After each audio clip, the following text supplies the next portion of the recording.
this is the first time international they're having for this webinar. Number two, he's mentioned about since they're still on the Eid Mubarak situation, as an organization, they would like to say congratulations for all the Muslims having Ramadan and Eid Mubarak, and he's introduced himself as a national referee, as an organizer this event. So that is the opening remark from Randy. Now I'll be the moderator for this event. I would like to say hello first to everyone. Good afternoon, everyone, ladies and gentlemen. Welcome. I would like to welcome you to all to our Awaba International webinar with the theme, the struggle, the tears, the success story behind one of the best FIBA referees. So that is the theme for event today. So like Randy said, basically the purpose is to give it motivation to the all young potential referee that to achieve what you guys achieve right now is not easy. A lot of things need to be done, a lot of hard work, a lot of many things to be done. So hopefully with your knowledge, with your experiences, with everything you had to share with the young potential referee, then they can be motivated to become one of the best referee like you guys here. So this webinar organized by Awaba, Jakarta Basketball Referee Association. Let me introduce myself. Myself is Ibnu Susilo. I'll be the moderator for this event. Currently, I'm a FIBA commissioner. I'm also a FIBA technical delegate. Then I hope I can be a good organizer to maintain this event. Then it's an honor also, I would like to introduce our speaker. It's an honor and pleasure. We have Sir Bong Pascual be with us already today. Welcome, Sir Bong, one more time. Also, we have Mr. Sir Jung Yu. We also have from Taiwan, Sir Bong from Philippines, and Sir Prida Mongme from Thailand. Welcome, to our webinar. It's really pleasure and an honor you be with us because you sacrifice your personal time, your family time maybe on Sunday, and you're willing to come to our webinar. Is really pleasure and honor, sir. In the same time, I would like to welcome also our special guest, is basketball expert, our senior, one of the most experienced, one of the best commissioner, Mr. Nobu Hashimoto from Japan. We also would like to welcome all the FIBA referee and all the referee who's attending this seminar. Before we start it, there's several rules I would like to remind to everyone to make sure that this webinar runs smoothly. There's several has been sharing by the committee actually, but I would like to just remind a few things. Number one, please make sure that when you appear on the screen with your name and the country, why is it? It's easier for us to remember you, to acknowledge you, to know you that, let's say, Ibnu from Indonesia, Mr. Prida from Thailand, and so on and so on. This is good to get to know each other. And if is it possible, if your camera have no problem, we would like to encourage you to make sure your camera on so we can interact through the video is good. Then try to mute yourself when other people are speaking, especially when the speaker are having a session. Make sure you mute yourself. Then when you have, of course, when you have a question and answer after the moderator give you a chance to ask a question, you can unmute yourself. Okay, then the event itself will be divided into 4 sessions. The first session will be presentation from all our speakers, starting with Sir Bong Pascual from Philippines. About 20 minutes, he will share about his knowledge, his starting point as a referee, and so on until the top, and so on and so on. Then the second session, Mr. Jung Yu from Taiwan, he will share about his experience, his knowledge, then how he's feeling to be assigned as a Olympic referee in Tokyo. This is a huge thing. Then I hope they can motivate the young referee. And also the third one is Sir Prida Mongme from Thailand, who will share also that he's been so many times in FIBA Level 1 competition, in the World Cup as well. so you can share your knowledge and your career and everything. So yeah, again, to motivate and make sure that the young referee follow the path of the successful referee. Then the second session, the third session, and the fourth session will be question and answer. I'm gonna give it 6 participants at each session to ask the question. Then you can address the question in one specific speaker or 3 of them. Yeah, the third session, or another 6 participants, you can ask the question. And the last one, the fourth session, also 6 participants to ask the question. How do you ask the question? I would like, after they finish the first session, I would like you to type your name and from which country. Then if you want to ask a question, please make sure you tell us to ask the question. So without further ado, I would like to welcome Sir Bong Pascual, Sir Jungyu, and Sir Prida to start the session. Sir Bong Pascual, the time and the mic is yours.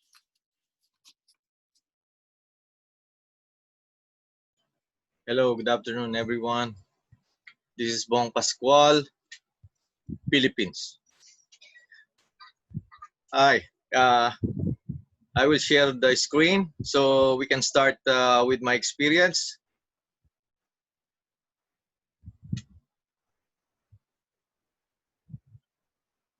Okay, everybody can see my screen? Yes.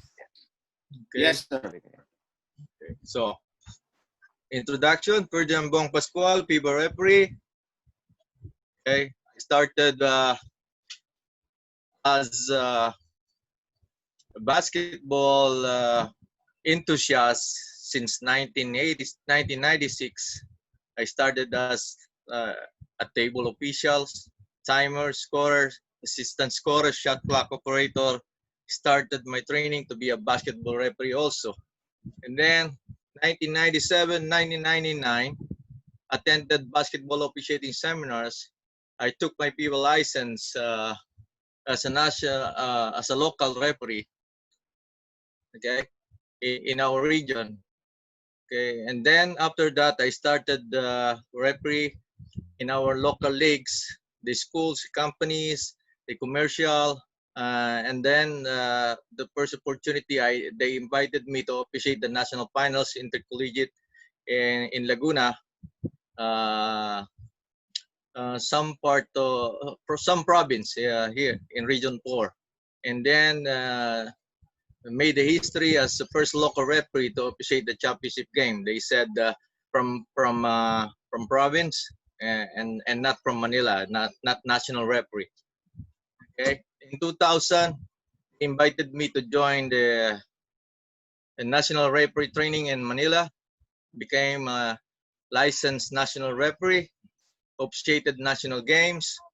We have some UAAP, NCAA, NCRA, CUSA, and NSBC, and more. And then in 2002, I had the opportunity, gave me the opportunity to take the FIBA exam. I took my FIBA license in Taipei, Taiwan. It's Jungyu's birthplace. Became the youngest FIBA referee in my time at the age of 32. Okay, and then I started as a clinician. And in 2003, it's my first international competition as a FIBA referee in Hong Kong. The Super Kung Siong Cup International Basketball Invitation. It's not a FIBA competition, but it's an international competition, invitational. In 2004, this is my first officiating career. I start in FIBA. They said ABC. They call it ABC, but they introduced the FIBA Asia. They call it now the FIBA Asia Championship under 18. They introduced also in Bangalore, India, and this is my first time. That was my first time and they gave me the opportunity to officiate the final game together with Yasir from Qatar. During that time, it's only two-person officiating. Okay, our technical head during that time is Mr. Colonel Lee. It's if I can remember, it's Korea versus Iran, and Iran won only by 1 point in the final game. And the sad moment, maybe some of you remember how our federation suspended in 2006. I think Mr. Hashimoto can remember that. Okay, and I received my first FIBA World nomination in Women's Championship in Russia, but because of the suspension of our federation, they canceled also my nomination. I supposed to leave to let's say this day. Tonight is my flight. My flight, and then in the morning, the FIBA called my federation. They said your federation is suspended. Also, referee suspended. He don't need to go to Russia. So that's my I think in my part I thought it was my end of my career. And then also in 2006 I decided to move in as a professional basketball referee. They hired me as a professional basketball referee in PBA, Philippine Basketball Association, until 2012. And then in 2012, I decided to concentrate more in FIBA. I retired as a PBA referee or a professional referee in 2012. Then my experience as a FIBA referee when I was still in PBA, 2007 and 2009, I officiated the Jones Cup tournament, invitational tournament in Taipei, Taiwan. In 2010, Asian Games in Guangzhou, China. I'm still in PBA during that time, but a small opportunity because you know in PBA we need a full-time referee, and also I received some nomination, the FIBA Asia Championship for Men in Tokushima, Japan, where Mr. Hashimoto and I celebrated my birthday there in Tokushima. Stankovic Cup in Beirut, Lebanon, and the Awaba Championship in Haining, China. In 2011, FIBA Asia Champions Cup, I think in Manila during that time. Arab Games in Doha, Qatar, and officiated the finals, where I met the late our Secretary General. In 2012, I started to officiate the Asian Basketball League and also the West Asian Basketball Association, the Awaba, FIBA Asia Cup in Tokyo, Japan, and luckily I officiated also the final match. 2013, I think, what can I say? This is the boom of my career, or the luckiest year, the 2013. FIBA Asia Championship for men in Manila, officiated the bronze medal match. FIBA Asia Championship for women in Bangkok, Thailand. Is it correct, Frida? Is it in Bangkok 2013? Because I don't remember. It's officiated also the final match. China Basketball in Bangkok. Yeah. Okay, so I'm right. The Chinese Basketball Association, or the CBA. So I officiated also the finals. They invited me from the semifinals until the finals. I think I'm the first Filipino to officiate the final of the CBA. Because before they took some foreign referee in Europe, and East Asian Games in Tianjin, China, also officiated the final game. In 2014, this is a very memorable experience. The FIBA World Cup for men in Madrid, Spain, officiated the quarterfinal match between USA and Lithuania.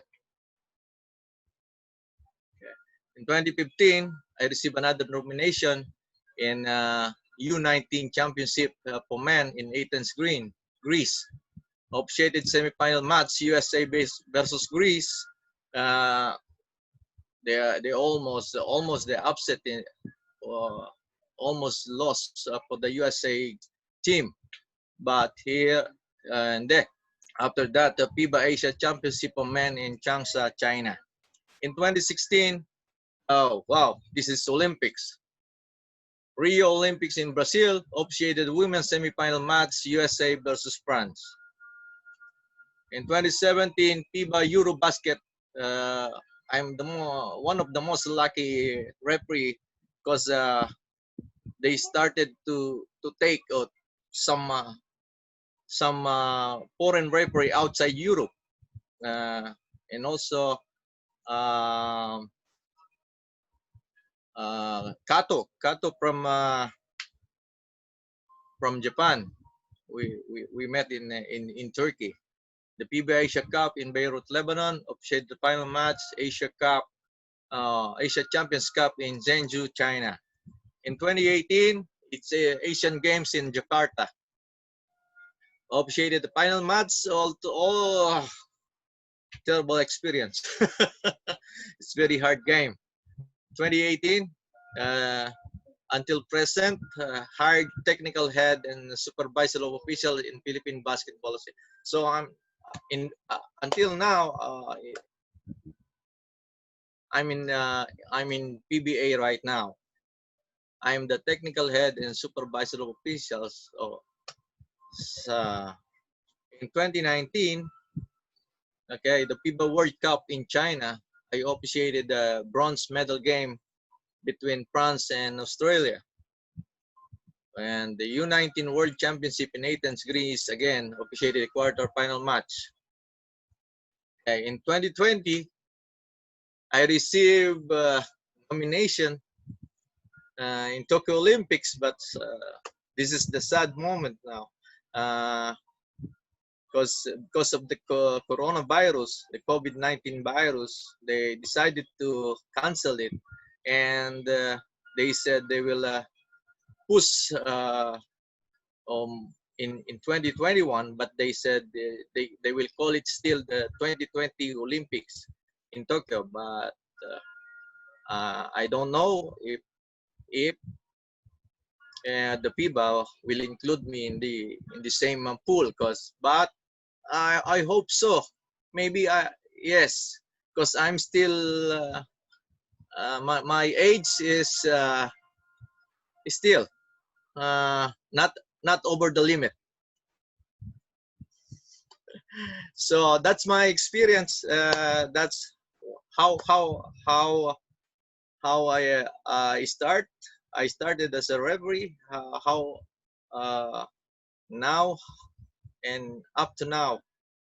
Okay, I'm very happy because all my kids they finish the schools because of officiating.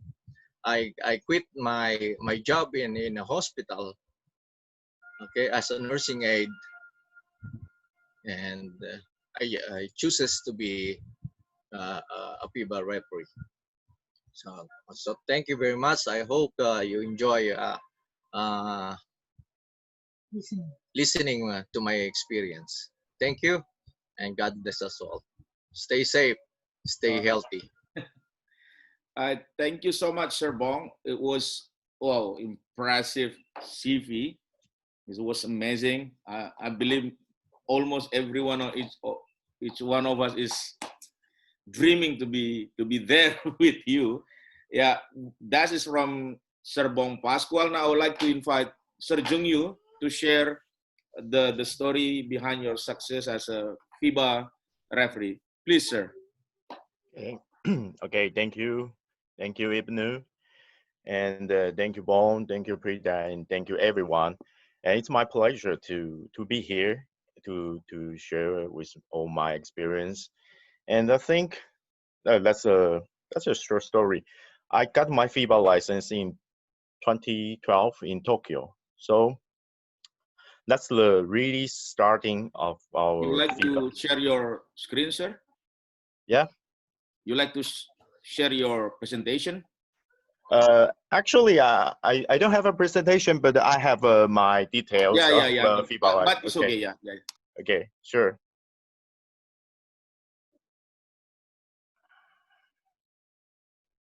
Okay, wait a moment.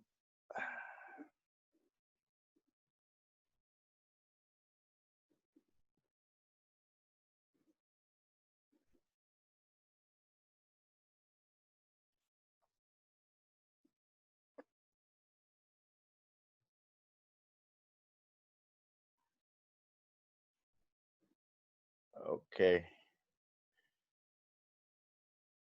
okay, that's me. Yeah, it's good. Okay. Okay, if you want contact with me, there's my email. Okay, you can check. Okay.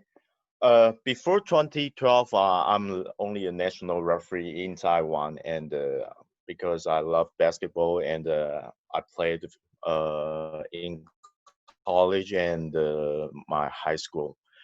And after, okay, I just shortly introduce my FIBA. Okay, after 2012, I got my first nomination from Southeast Southeast Asia, the SEA Games in Myanmar.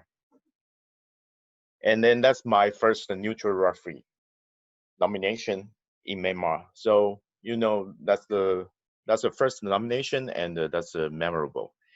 And then I got the nomination from the FIBA Under 18 in 2014, and that's in that's in Malaysia. And 2015, the Guangzhou University, and as a team referee. And luckily in 2016, I got an assignment from the FIBA Asia to the Stan Coffee Cup in the Bangkok. I think pre-that you also there, right? Okay. And then in the same year, uh, I had my first nomination to the FIBA Asia Men's Tournament. That's the FIBA Asia Challenge Cup in Iran. And I think Bong just ignored this tournament. You forget it? We first made it right there, and that's really fantastic tournament, and that's my critical years of that. And 2017, CBA Championship neutral referee in Manila, and 2017 Universia in Taipei, of course. And 2017 Asia Cup for women, and I'm the team referee.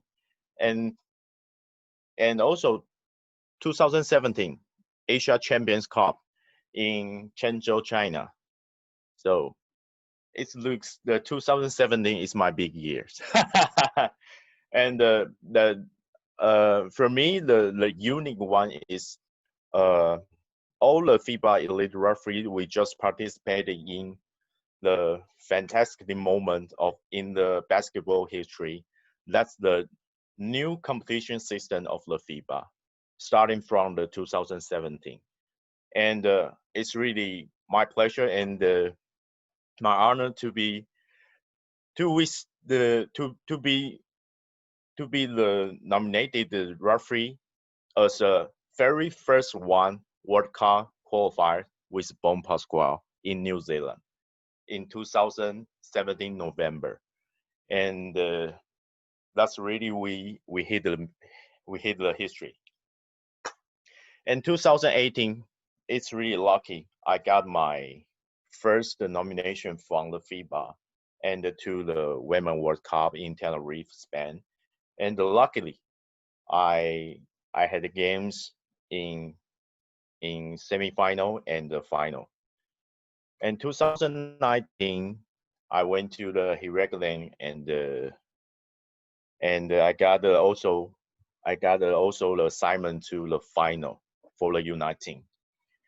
And of course, I lose one game, is especially in the same year 2019 in China, Beijing, and Bong and me, we were in the World Cup, and it's really fantastic, and also a little sad because that's 2020.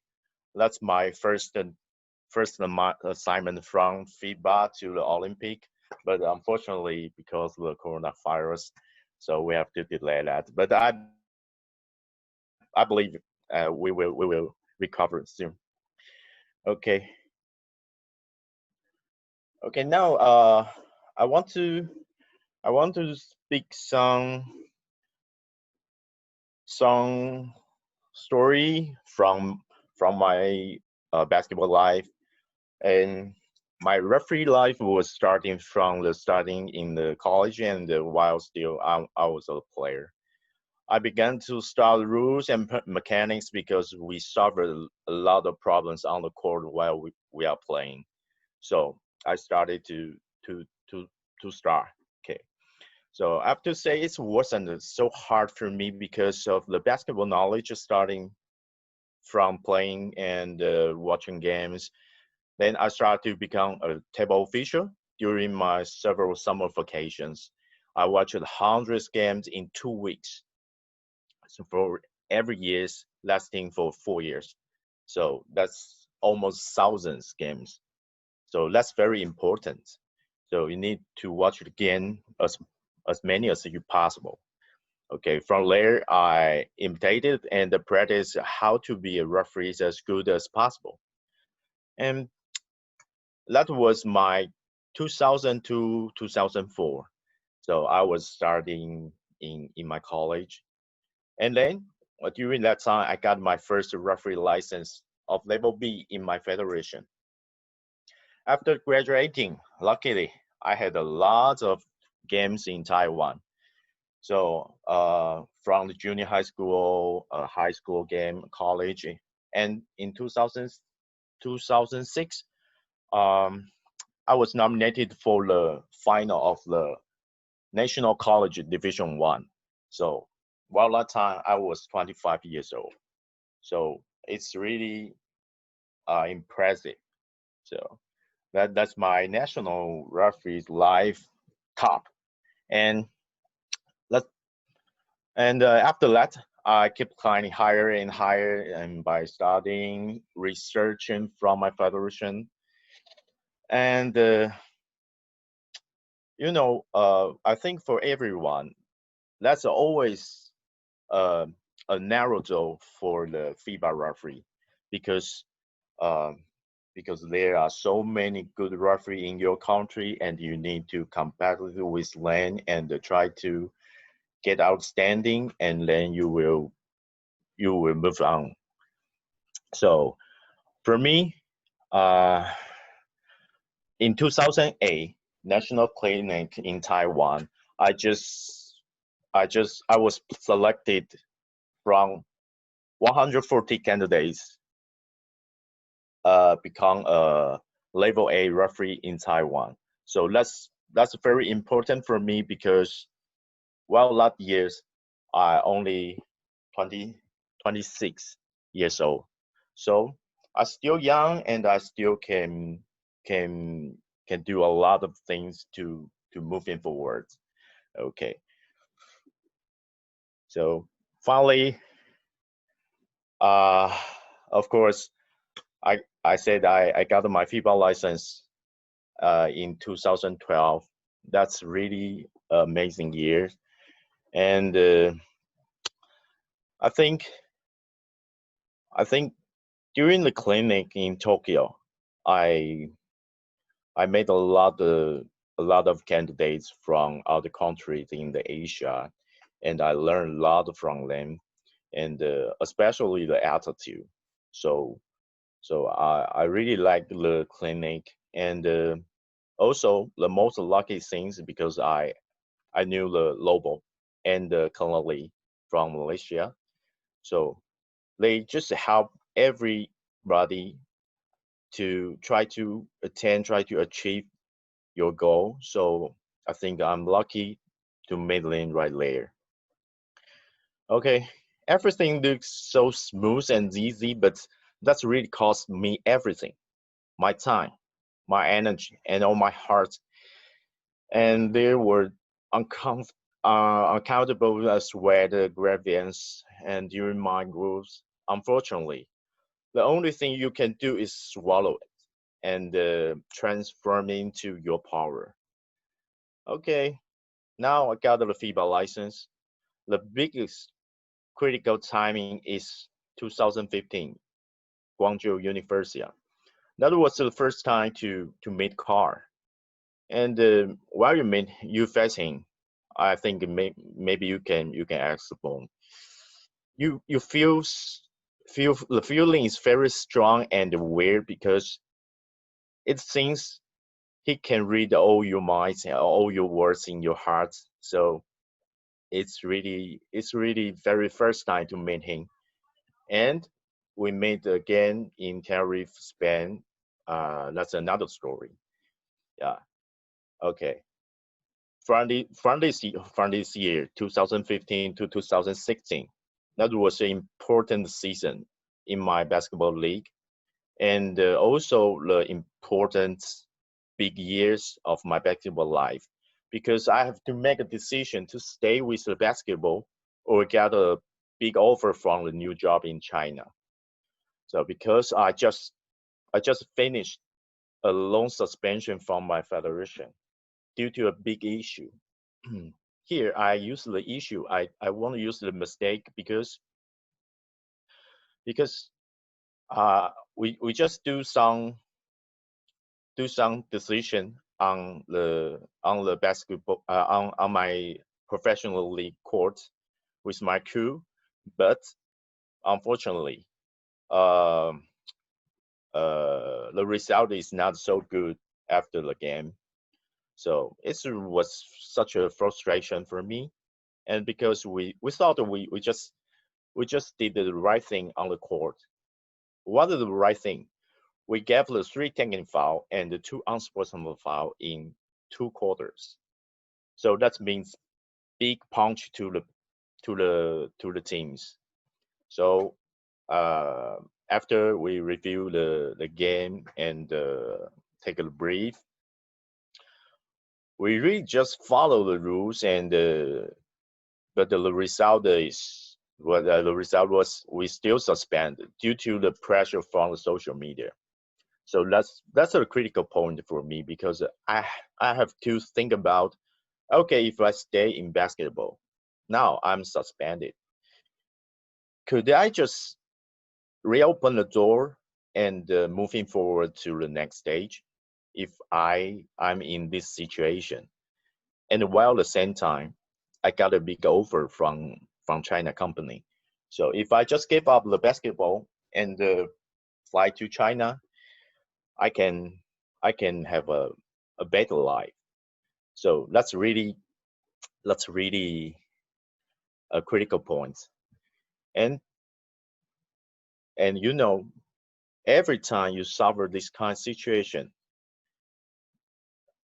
and you will feel confused and you will feel tired. But I want to tell everybody, just follow your mind, because you won't know what will happen next moment. Just right this moment, I got a nomination from the SIBA. That's the 2016 Stankovic Cup in Bangkok. That's the qualified to the Asian Challenge Cup. And my federation just say no, no, we won't let this guy to go to Bangkok until last moment, because the chief of the commissioner in Taiwan, he said, okay, let him go. Maybe that's his last one. so so luckily I went to the Bangkok and have a good game, and I have a good and standard performance right there. And that's the moment I think, okay, maybe that's really my last tournament. Yeah, really. But you know, I feel confused. I struggle for my life because I'm a civil engineer. I need to work a long time for the structure, for the buildings. So after the tournament, I even don't think about that I can get the next nomination, and maybe my referee life just finished. But who knows? I just I just think about that, and I got another nomination from the FIBA Asia. That's the Asia Challenge Cup in Iran. So that's really exciting, and because of the nomination, I decided not to go to work in China. So I I just refused the offer, and I said to my federation, okay, I want to try my best to to go to this game. And during this game, I made bone, I made rubber, I made a lot of uh, elite, unique referees, and they just bringing a lot of things. And luckily, uh, I have the games in quarterfinal and semifinal. You know, this is the first division of men's game in Asia, so that's my starting. And after this tournament, I knew the heroes, and I know the FIBA Asia, I know the system, I knew a lot of TD, commissioner, instructor, and they really gave me a lot of advice and opinions, and even some helps. So I'm really lucky. So after that, that's all you know, and I went to the 2018 Women World Cup, and I reached the final. Uh, I think I think this is just the beginning and the experience. But for me, uh, I think the most important things to these big games is I can I can ask a lot of questions to the elite referees. I can observe all the games on spots, and you can even argue with these elite referees off the court. That's really fantastic. So I think that's my little story. And at last, I want to share something to everybody. You know, everything has its first time, no doubts. And the memory of the first time is always wonderful. For me, the first time to get my FIBA license, first time to get the nomination from FIBA, and first time went to FIBA Asia Cup, under 19 Women World Cup, or Men's World Cup. Even now, I got the nomination to the Olympic. But I think we have to be ready all the time. Then you could catch your first time, and hope everybody can get your own fantastic first time and try to achieve more and more. Thank you, everybody. All right, Sir Jung Yu, thank you so much. There's a up and down story about your success story, yeah. So it can be a very good lesson for the potential young referee. Do not giving up, yeah, from the band, from the very frustrating moment, from the lowest part up all the way to the top with the elite referee. All right, our last speaker is Mr. Preda Mome from Thailand. He's one of the youngest FIBA elite referees, I think.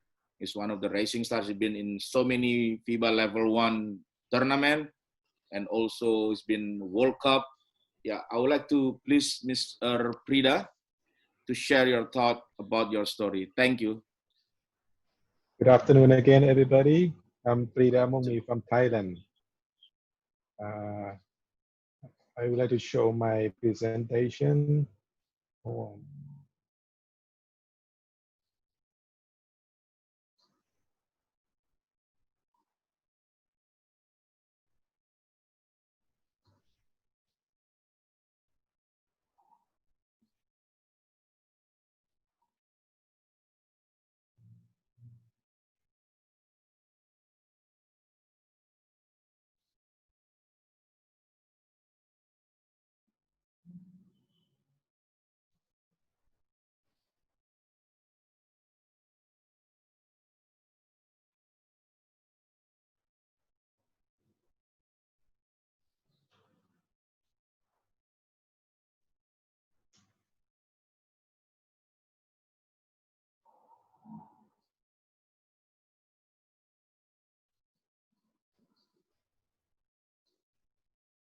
okay, can you see my presentation now?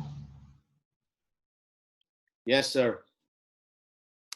Okay, I'm Prida Mumi from Thailand, and I would like to thank you, the organization of Indonesia referee, especially Jakarta Referees Association, for inviting me to this webinar. So I would like to start with my background. I grew up in a basketball family. I was a basketball player. I was basketball coach, but in the university level, I am a bachelor degree of law, master degree of law, international law, and now I am a PhD candidate, sport management. And yes, I am a basketball referee. I'm a pharmacy owner, and also I'm a part-time lecturer at the university, which I am studying, Burapha University. And my experience start as a referee, national level. I officiate in the youth championship, youth, uh, Thailand Youth National Game. I officiate in senior championship, a major and professional basketball Thailand. Maybe you can heard PBL, Thailand Basketball League. In Thailand, we have a professional league not long ago. 6 years ago, we started to have professional league. And in 2010, I I am a FIBA referee. I officiate in youth championship, senior championship with my friend 2013 with Bong in Bangkok, FIBA Asia Championship for women, and also Yu Young from Taipei. We met each other also in Merely, right? No, not Merely. You were not in Merely because you don't officiate the women's game. But we met in Myanmar. And if I count how many games I have officiated, there's so many. In international level, I have been officiated maybe hundreds now. ABL, SIBA, FIBA, FIBA World, FIBA Asia, East Asia. But if you are talking about my national level, I have been officiated also 100 because I start officiate the youth, the high school student, high school basketball. And maybe in my city, I'm lucky because my father, he is a basketball commissioner. He's a FIBA commissioner. Maybe a lot of friends know him, Dr. Patum Mongmi. And he also worked with the federation before we call Basketball Association of Thailand, BAT. But I think maybe it's 8 years ago, seven or 8 years ago, we have a situation in our federation to group fighting, and now we have new federation. Since that time, we have new federation, BSAT, BSAT, Basketball Sport Association of Thailand. But that can be the most difficult time because Thailand basketball have been sanctioned, suspended by FIBA. It's been about 1 year. It's been about a year, but luckily that time not much competition, so it did not affect us a lot as a referees. And beside referee, I am a basketball referee instructor. but in the university level, in my especially in my university, Burapha University. And now I have been invited by TBL, Thailand Basketball League, to be the referee working team. So sometimes when they have when they're confused about rules, sometimes they ask me, they send me some video, and we discuss, and we have maybe some when I met with brother Bong, big brother, sometimes I ask, that is the question from the federation or the league, how to become a referee. I have to say act of God and destiny. When I was kid, when I was in primary school, I never want to be a basketball player, or I never want to be a basketball referee, because when I was in primary school, I play soccer. I only play soccer because in my school we don't have basketball court. Everybody just plays soccer. All the boys just play soccer. Basketball is something else, something outside my mind. But like I said, I grew up in the basketball family, and when I was kid, I discussed with my dad, and I said, basketball is not good because basketball player have low salary comparing with soccer player like in England Premier League. They have a lot of money. I don't want to be. I don't want to play basketball. But I have been around with basketball since since I was born, October 6, 1987. Since that time, I was with basketball all the time, because my dad worked with the federation, and Thailand we host a lot of competition. Thailand we have so much competition, FIBA Asia, SIBA, or international level, and in that time nobody is with me at home because my parent is working at the competition, helping to make the competition successful. So I have to be with them. I stay at the hotel. I spend the whole day at the hotel while my father is at the court, my mom is at the office, and I met a lot of national player. Some of your Indonesian player now become a referee. That time they're still player, they're still young, and I am very young that time. I could not speak English that time. I can say only yes, no, thank you. That's it. In Asian game, the 13th Asian game, I was a ball boy. That time I was fifth grade, and my father brought me to the Asian game. That is my first Asian game, and he gave me a job. He said, "You get the ball at the court. You become ball boy, because in tennis they have ball boy, but in basketball we don't have ball boy. So start first. Maybe I think I am the only ball boy in basketball court in Thailand. And after that, when I was eighth grade, my father is asking me to become a LO, liaison officer. I was taking care of the Korean national team, the women team. That time was ABC also. Maybe I met with Bong, you are not there. Because I don't remember the ABC championship for women. I think 20 years ago in Bangkok. Because I don't recognize you. And after the LO job passed, it was a successful because I got $200 from the from Korean team, or $200, and that time 50 baht per dollar. Oh, it's a lot of money. But that time with my parents, the bed rate. So that basketball became part of my life because uh, start from eighth grade, I played basketball school. I was playing the junior high school player and high school player. And when I was in in university, I played for my dad. My dad was the head coach of this university.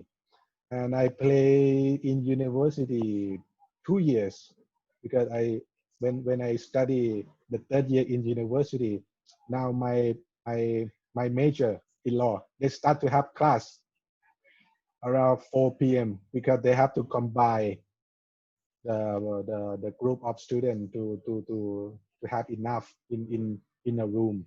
So I have less time practice. And the rule of my dad is if you don't practice, you cannot play. If you are very good, you are a national team, but if you don't practice, if you don't have time to practice, you cannot play in his team. So I decided to become a referee at the practice time because they don't it's not much referee at the university. So I just use my a little bit knowledge of rules, but I have been with basketball. I know some rule, but the mechanic I don't know. And at the practice, nobody care about the mechanics. You just blow the whistle and show foul. I don't know type of foul at that time. I don't know. I just call and I said foul. Okay, red ball, blue ball. That's it. And my father he have a basketball tournament. He organized this tournament for like more than 30 years, and he used the university student, his player and his student to organize this tournament. They call Bang San Classic. This tournament, I think, is older than me. Now I'm 33, but this tournament is more than 33 years, so it's older than me. And every weekend, when I was kid, I have to be at the court, staying. My father stay at the court the whole day. My mom is very mad because she doesn't know that when he's gonna come back, and everybody is waiting to have dinner. But it's been part of my life. I mean, basketball, and uh, the second year in university, one day at this tournament at Bangsan Classic, one referee came late and I was there. And my dad said, "Can you officiate?" I said, "Huh? Are you sure?" He said, "Yeah, can you officiate?" I said, "Okay, why not?" But I don't know the mechanic. I don't know the mechanic. I don't know foul. And one of my senior, he's a player, and he also my senior. He said, "Don't worry. That time they used two-person officiating." And he told me, whenever you call foul, you become neutral. Whenever you call foul, you become neutral. You just follow me. I will guide you where to run, where to go. And if you see foul, you just call. That time I show the signal of traveling. Traveling is like this. But that time I go like this, opposite way. And after the game, he said, "This is traveling." And after the traveling signal, you show this, the, the arrow. But if I do this after the signal, I show this is traveling. It's the referees. And after that game, I start officiate every week because the Bangsan Classic tournament they play every week, every weekend for the high school student in the east of Thailand, and that is the act of God. I never want to be the referees, and because of the God and my destiny, He choose He choose me to be a referee. And many of my friends, I heard they have a difficult time. Uh, Bong, you have a sad moment. Yu Yong, you have a sad moment. But I don't call that a sad moment for me. I call it is a challenge. It's a challenge for me. I can be disappointed. I can disappointed, but I don't cry. I have no tear. But sometimes I cry because of my wife. Sometimes she mad at me, or when we were boyfriend and girlfriend, she she did not accept my love. So that made me cry. But disappoint disappointment in basketball. I never cry because of basketball. I feel that if I fail, I get up, and that is a challenge. And the challenge for me is mental and physical. It took me 3 times to be a FIBA referee. In 2008, I went to Macau. Uh, I met I met with Steve Go Posing, and Philip, and Alice from Macau. I went there. I failed because at that time I feel I analyze my failure, and I think I don't have enough preparation. Nobody instruct me about right or wrong, uh, right or wrong test, because before in FIBA they have Assist magazine, and in Assist magazine they have right or wrong rule that you can study. I don't know that. I don't know that you have a physical fitness test, 86 lab, the beep test. So the first time, oh, this is the test. All I know, the physical fitness test is run, just run. But I don't know the beep test. So that time I failed. The next year, the test in Bangkok, uh, I failed also in physical fitness test. But the third time in Thailand again, but in my hometown, I prepared very well. I After Mr. Lupo told us the answer after the test, 25 questions. I I I got 24 question correct. Only one wrong. That's it. And uh, in the interview, because in Thailand English is very difficult. It's a hard time for Thai referees. I start to become referee when I was 22, no, 20, late 21 years old. And I was the youngest FIBA referee in Thailand. Many people is jealous about me. They keep asking the federation why? Because they are older, they have more experience. But at that time, the federation said, FIBA, they want young and potential referee, because if you are old, they have only maybe 15 years to use. But if they got the young referee, maybe they can use them maybe 20 years, 30 years. It depends on their age, not more than 50. So my challenge is mental and physical. When I said mental, as referee, you need to have an active and right mindset. Active mindset, right mindset. I cannot say that my mindset is the right one, but you have to find what mindset is the right one. It's properly the right mindset is the good one, not the bad one. And mentor is motivation. The motivation, it can be by yourself, from yourself, your family, your friends, your colleague, whatever. But the most important for me is the motivation from yourself, because you you yourself is you stay with yourself 24 hours a day and 365 days a year. Every second, every minute, you stay with yourself. And I use 3 second rules in my family. Not 3 second violation, but 3 second rules. It means 3 second rule for my family is when we mad at each other, or we do something wrong, or we disappoint at something, that feeling stay only 3 seconds. After 3 seconds, gone.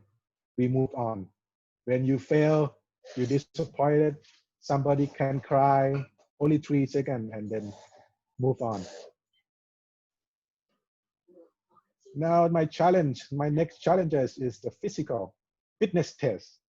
Physical fitness is a lot big challenge for me. Because I like to watch TV. I s- be, before I become a player, I like to eat. I like to watch TV on weekend. I don't like to do homework. When I wake up, I go to TV and watch the cartoon. So running is not my first hobby.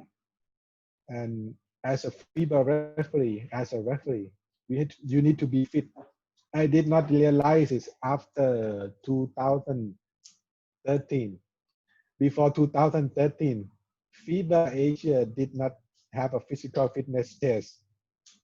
You just nominated, they nominated you, and then you just go and officiate. No physical fitness test before the tournament. But I think since 2013, they start checking the referee condition. And when I was in Merely, Jones Cup, Merely, that time I was fat guy. Everybody call me fat because that time my weight is 85. And I knew that in 2 months I'm going to refresh my license in Kazakhstan 2013. So I feel that 85 is cannot I cannot pass the fitness test. Difficult, very very difficult. So I spent 2 months controlling my food, controlling everything, my habit, exercise. So I lost 15 kilo in about almost 2 months. I lost 15 kilo. The steak, the the the the rib eyes, all the fried things. I stopped eating it, and it result 15 kilo loss. And that is the most challenge for me. And as a referee, you have to maintain the fitness. I have to maintain. That is my challenge. So every day I have to run, or if it's running, it can be my rest day. But I I will not say I will run Monday to Friday and rest on the weekend. I run every day when I have when there is no raining. But still, I have training. But still, I also fail in physical fitness test 2 times. 2 times I fail. The first time I failed in physical fitness test was in Medan, Indonesia. I think 2015, if I'm not wrong, 2015 in Medan, under 16 women. Hold on. Yes, 2016 in Medan for women, Asian Yeah, Championship. yeah. I remember. Yeah, That's why I and officiated 2 times a day. because of me. And after that fail, I was thinking, many people said, why you have the physical fitness test after your game? Because I came 1 day late because of my duty in Thailand. And I, Mr. Heros asking me, you have to have a physical fitness test. I said, yes, no problem. I have too much confidence at that time. After the game, I officiate, and then I asked Phon, is my female referee from Thailand, my colleague, to bring my running gear from the hotel to the court. And after the last game, we have the physical fitness test running alone, and I failed. I disappoint. I disappointed a lot. And like I said, I used 3 second rule, and maybe because I study law, it's a logic. I fail, nothing I can do because I fail. I think about it, and then okay, I fail because of this. Okay, so I have to improve more. And after that tournament, I fail again when FIBA start using the yo-yo test for the elite referee in Belarus 2017, the under 17 World Cup for women in Belarus. Actually, I feel that that time FIBA was checking the referee 2 times, and I passed it 2 times. But when I was in Belarus, that that morning, uh, the fitness coordinator from Spain, he stopped me when I have only 4 to 5 laps to go. He said, okay, you have enough, stop. So I disappointed a lot that time because I feel that I'm representing not only my family but also Thai referees, Thailand, and also representing FIBA Asia, SIBA, Southeast Asia, and I disappoint many people who supported me, Mr. Heros, Mr. Hagop, uh, Colonel, everybody who supported me, my friend, my colleague who cheering me in Thailand or in Southeast Asia or in Asia. But there's nothing I can do. I fail, I analyze, I know why. But after that, 2 weeks after I came back from that tournament, in that tournament, luckily, I got a chance to officiate 2 games because many people fail at the yo-yo test and they don't have enough referees. So they use me 2 games. So normally they don't. Normally they don't. But luckily, I got a chance to officiate in that under 17 World Cup 2 games. After I came back, I have about 10 days before the Asian game in Indonesia. And I was training a lot, train hard, and I test myself. And I don't want to stress myself too much. So I just talk to myself positively. Just talk positive. Don't I don't think that I cannot do. Maybe I have feeling, but I have to win over that feeling that I can do. I will kill it. I will kill the test in Indonesia. I feel that if I don't pass in Indonesia, that will be my last uh, tournament in Asia. Maybe I don't know because it's a consequence. It's a big consequence. You are nominated to the Asian game, and if you cannot perform, you humiliate yourself, your federation. You think that why they spend the money on you, they trust you, but uh, you cannot perform. So I have to win over my bad negative feeling. So I have positive. I said, okay, bring it on. I remember when we stay in the meeting in Asian game before the physical fitness test. Uh, when people said about physical fitness test, I said, yes, no problem. But still, maybe 1% doubt that I can make it or not. And fitness test is my most challenge. The next one, physical, is action. Action is how you do inside the court or outside the court because everybody is looking at you. You use the right signal or not, and they are they are scoring you. The supervisor scoring you, and you are representing not only you, your family, but you are representing also the country and the organization like FIBA, SIBA, and that is very big responsibility. And so the action have to be good, have to be good inside the court or outside the court. So I have to behave myself a lot. And the last thing, my challenges is the appearance. Like you can see Mr. Ibnu in my presentation. He dressed really nice. Everybody dressed really nice. And some of my senior referee or instructor or even Mr. Lubo, he, or especially Mr. Kernelly, dress code is very important. Sandal or slipper is a no. It's a no. So when I go to the FIBA competition, I brought my sandal, my slipper, but I only use it in my room.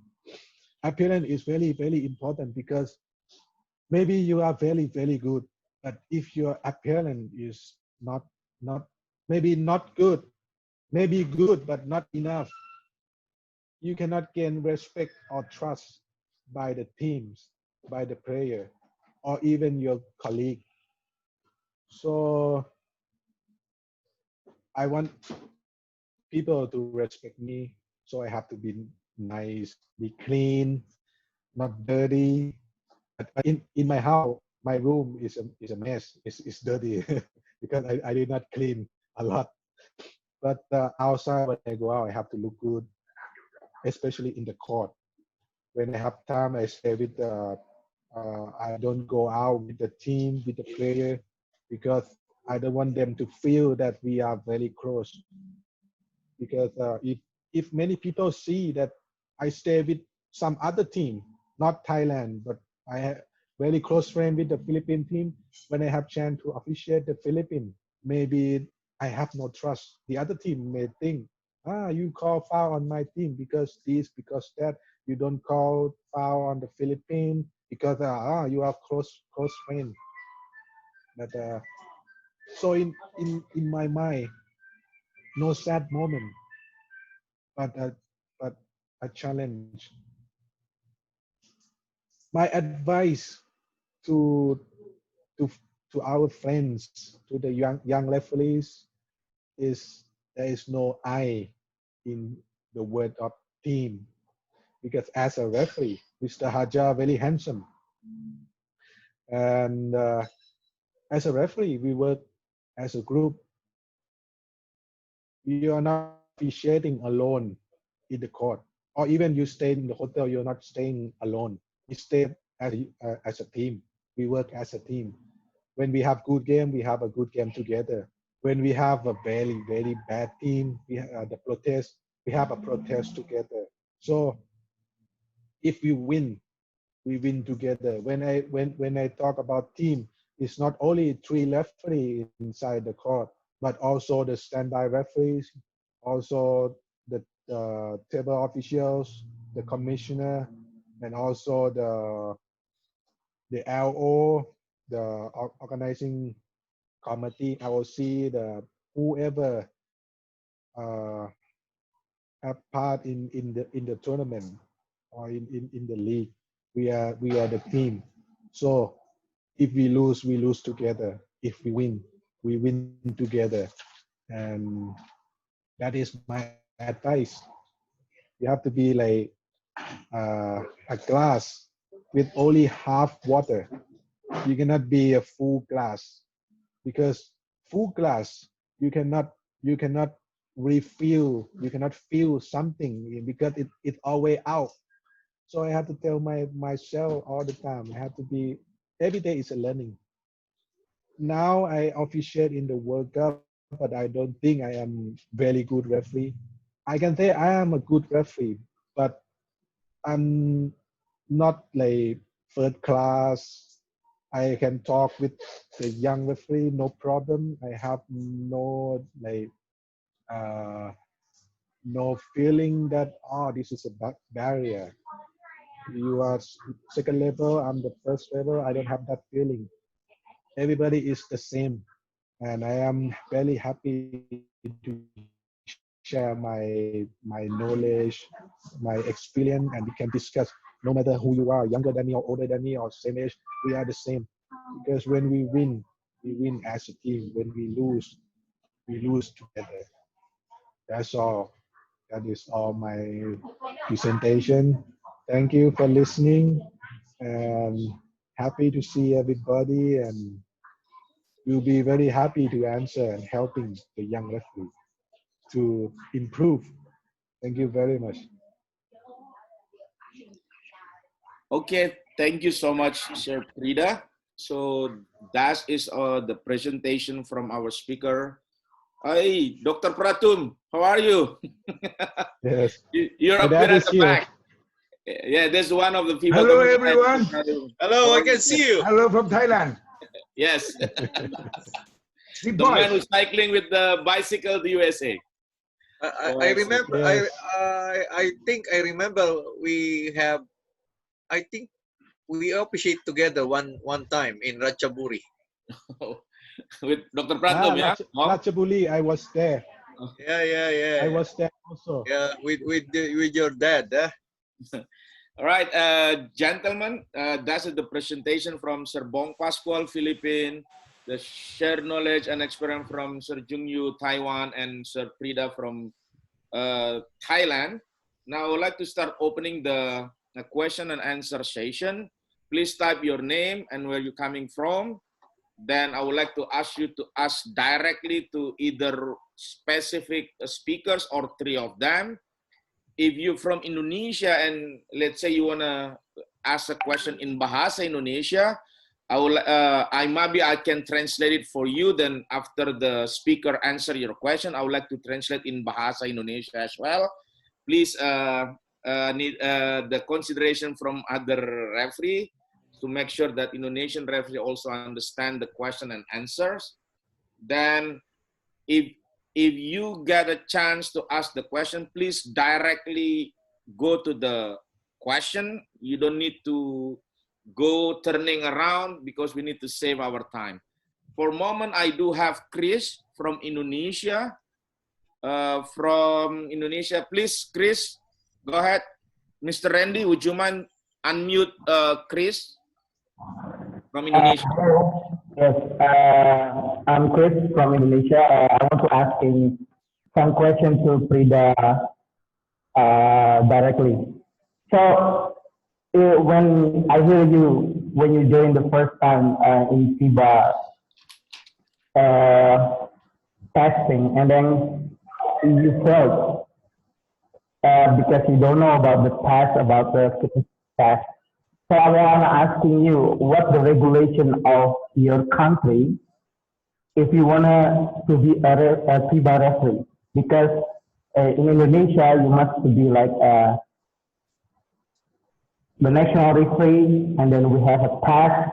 So if you pass a test, you can go to the FIBA referee. So I was asking you what the regulation of your country, because if you don't know about the test, so why your country nominating you to be a FIBA referee? Because it's a gold card or something. I don't know. I'm not asking you what type the national referee first and then going to FIBA, or it just nominate. Thank you.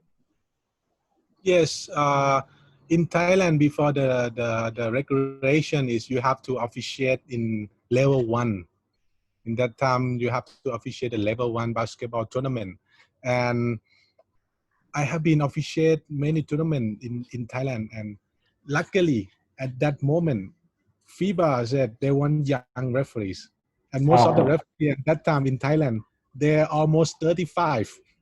They are getting old, and the problem is the English.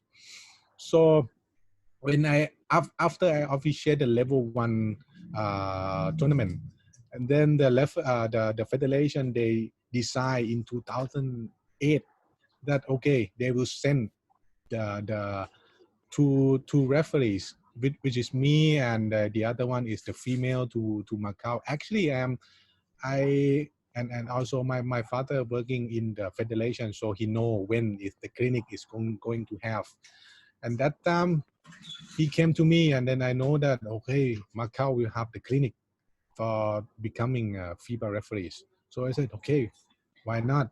I am willing. I can pay for myself. So I asked the federation that, do you have any plan to send some other referees? And they said they have no plan yet. And so I addressed myself to them.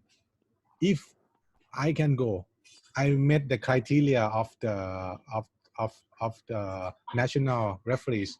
I officiate in level 1. I officiate in level 2 also. That time we don't have the professional league.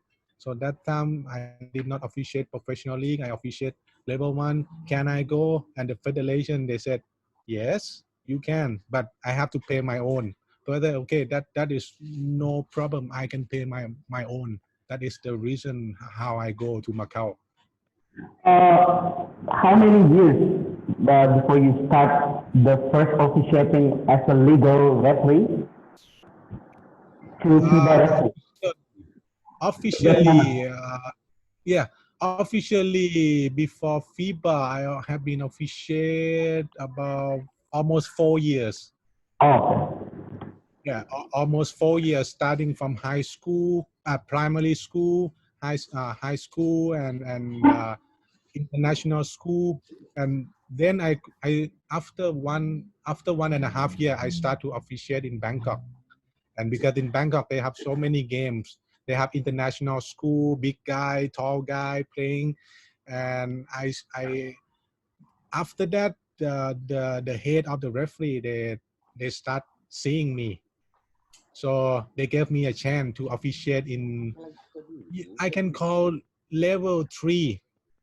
And maybe fortunately my senior, Mr. Sampan, he is my senior, he also a former FIBA referee.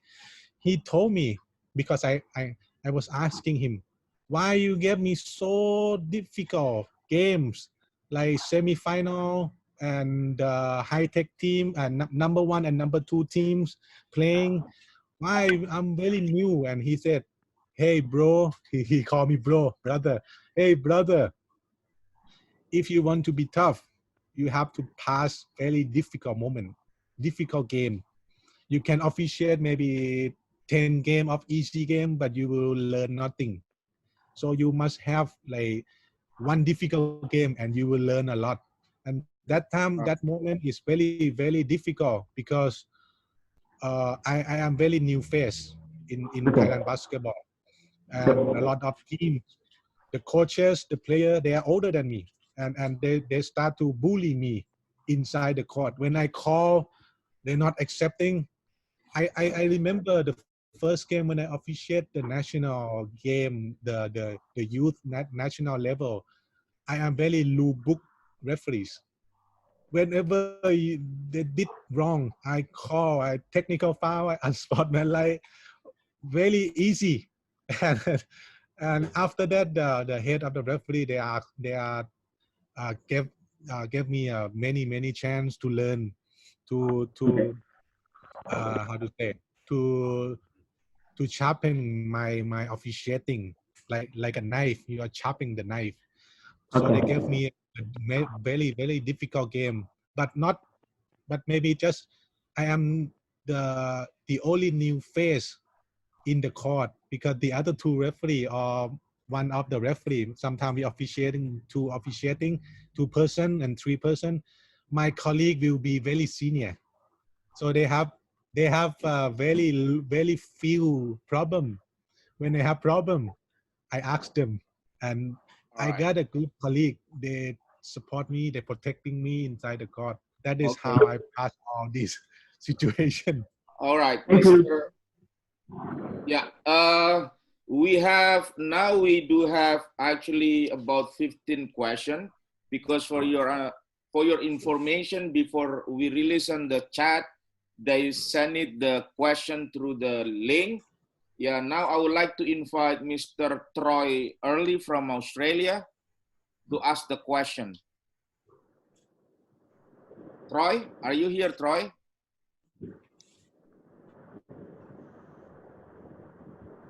Okay. Troy, Mr. Randy, would you mind unmute Troy Early from Australia? It's done. Yeah. Hi guys, how are you? Yeah. Just 1 second. Sorry. Sure. Go ahead directly, Troy. I just wanted to. Hi guys, I'm Troy from Australia. I just wanted to ask how you guys go with refereeing with all the referees from the different countries, particularly, I suppose, from my point of view, outside of Asia, with the different mechanics that they might use, the slightly different adjustments to the mechanics. They may not rotate in lead, or they may rotate late. How do you best deal with, and it's to all the 3 guys, how do you best deal with managing your crew to get the team? So there's no individual. How do you take the young referee and say, hey, you know, we need to move a bit faster or a bit slower. Don't rotate. Who's the question are you addressed to, Troy? Is it three of them or? Yeah, any, all three. all three okay. might have different experience. Yeah. Okay. Please, you can start it. Then maybe you can start with Bong, Sir Bong, then Sir Junyu, then Mr. Prida, then to answer the question. Okay. Thank you, Troy, for the question. It's a wonderful question. First of all, I always remember what Carl Kotleba, Lobo, and Colonel Lee. And also, now we have our technical head in Asia, it's Heros. They said, go for the standard. Officiate with the standard. Officiate by the rules, with the feelings. And share your knowledge to the young referee. Always motivate them before and during the game, or any timeout. If there is a timeout, dead ball, you can motivate the young referees. It's very important because you are a crew. No matter what, who is the crew chief, it's a teamwork. You need to work as a team. Don't work as an individual. And remember, don't officiate by the feelings. Officiate what is good for the game.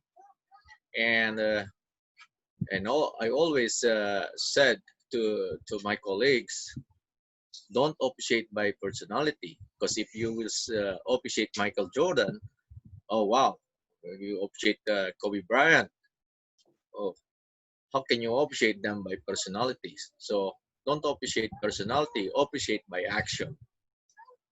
Okay. Thank you. Thank you, Sir Bong. Mr. Junyu. Okay. Okay. Thank you. And Troy, the couple question is really big. Okay. I think I just brief one. Okay.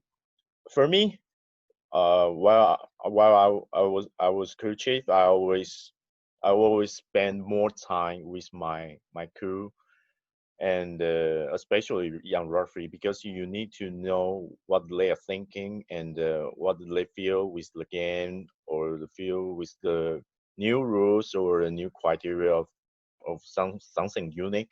So we have to spend more time to exchange a lot of information about the game, about each one's personality and your lifestyle or something.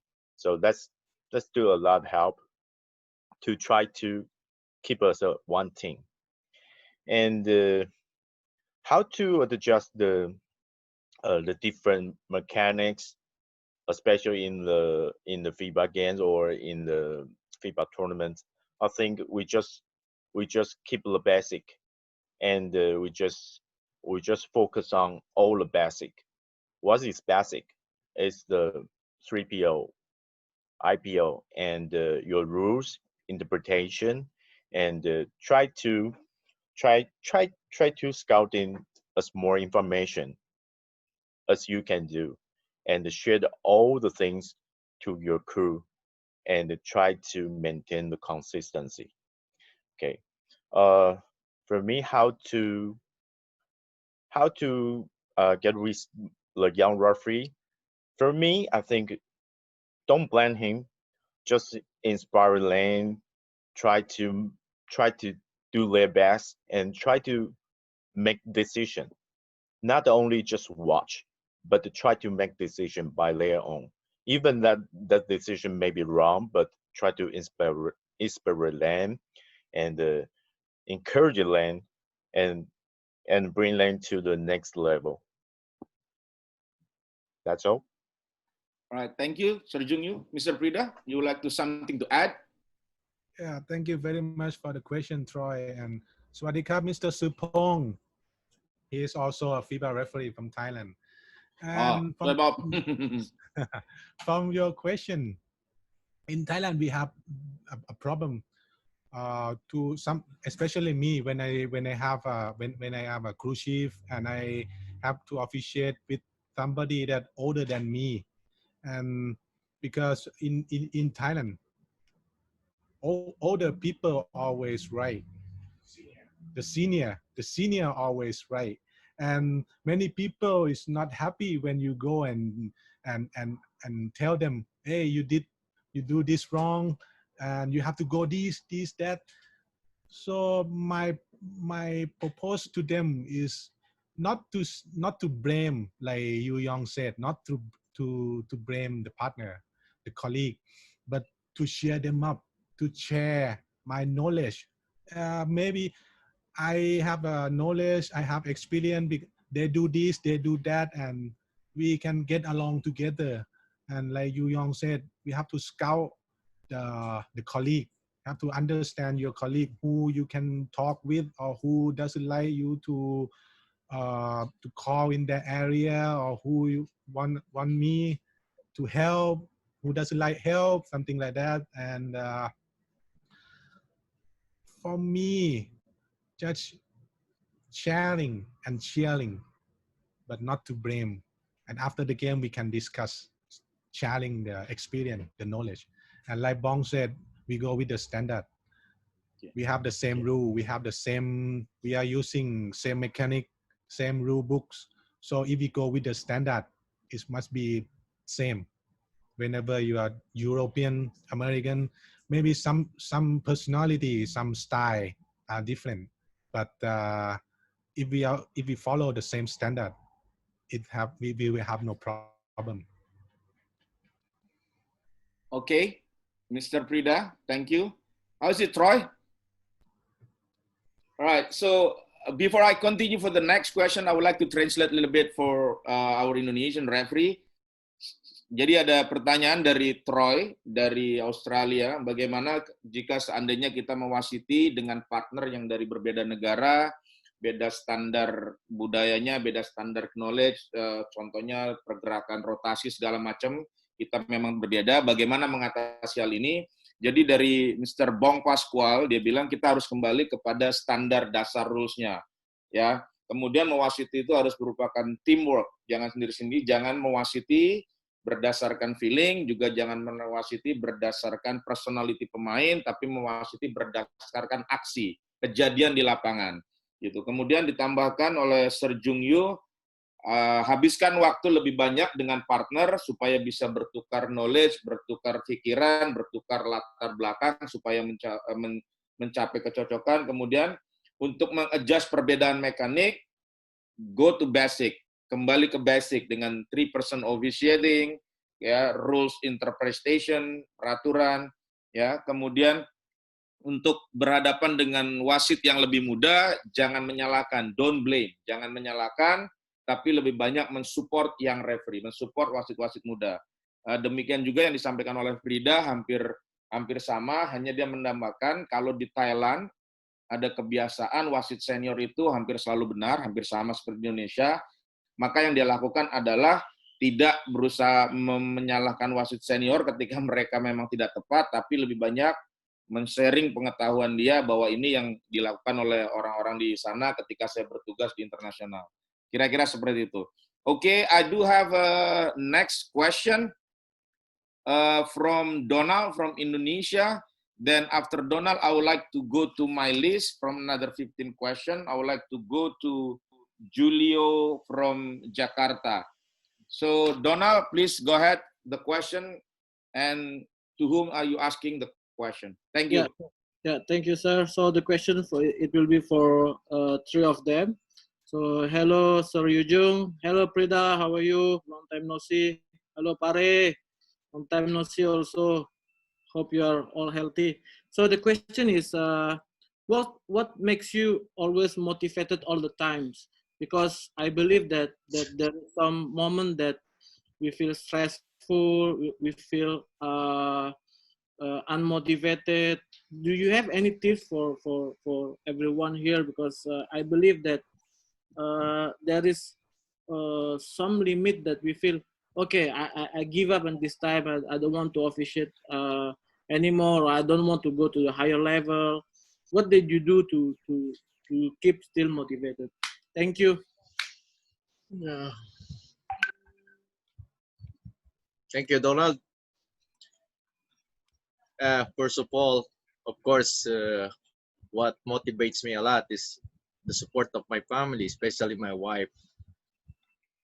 Yeah, without this, I don't know. It's very simple, Bong. Yeah. Okay, my All turn. right. That's it, nothing from Bong. Yes. Rita Junior, you can step in then. You can jump in. Okay, I think why we just become a referee, because I believe we all love basketball, these kind of sports.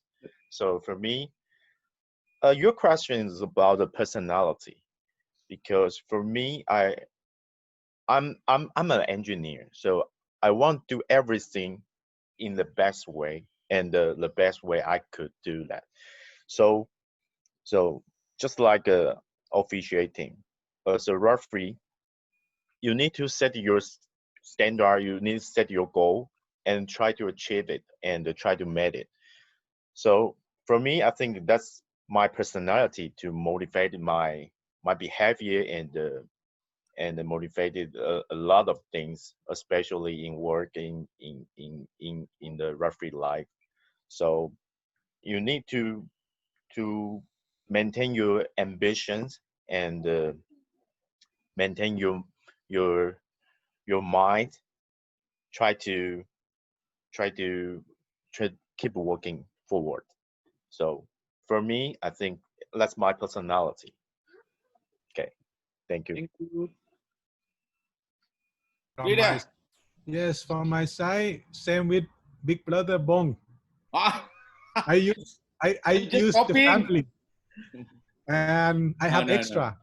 Yeah. I use Facebook Facebook. to motivate myself, because I keep looking on my friends like Bong, like Yu Young, the nomination, and their pictures, that refereeing picture, and I said to myself, I want to be like them, and that keep me running every morning. All right. Okay, I would like to translate a little bit from Donald Indonesia. Dia bertanya bagaimana caranya memotivasi diri kita setiap waktu. Kadang-kadang kita ada di satu titik bahwa kita sudah jenuh, sudah down, dan sudah menyerah. Bagaimana membangkitkan motivasi itu lagi agar tetap selalu ada motivasi.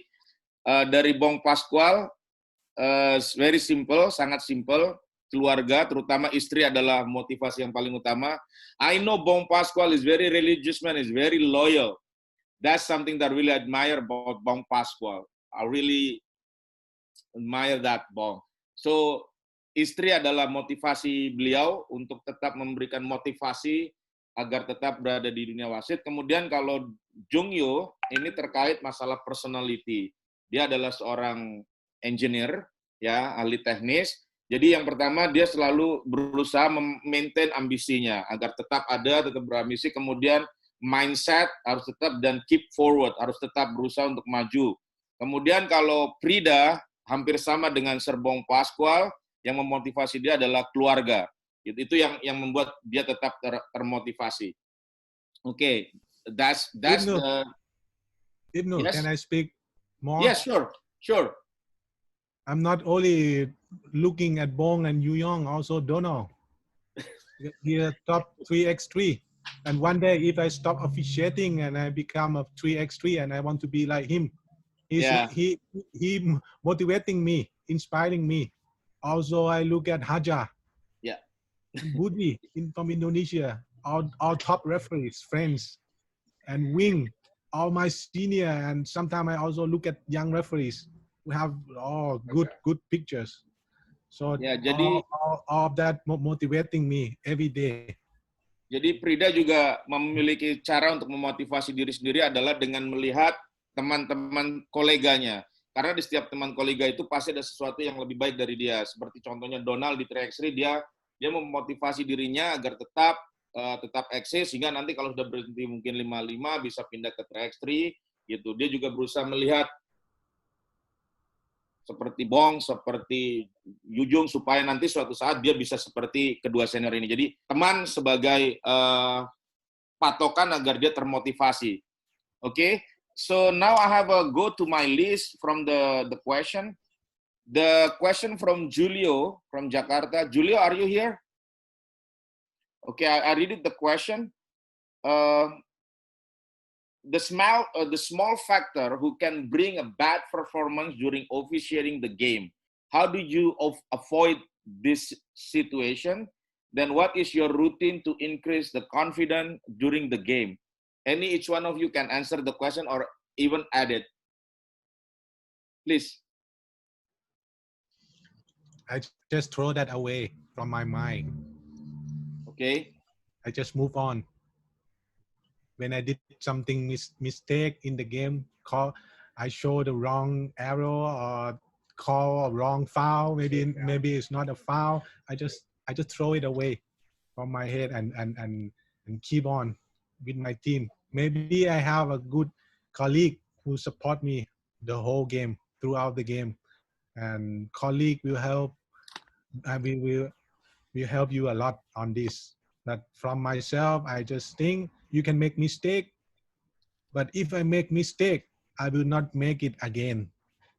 If I call the same thing, I will make it better and make it right. Okay, that's from Frida. Anything from?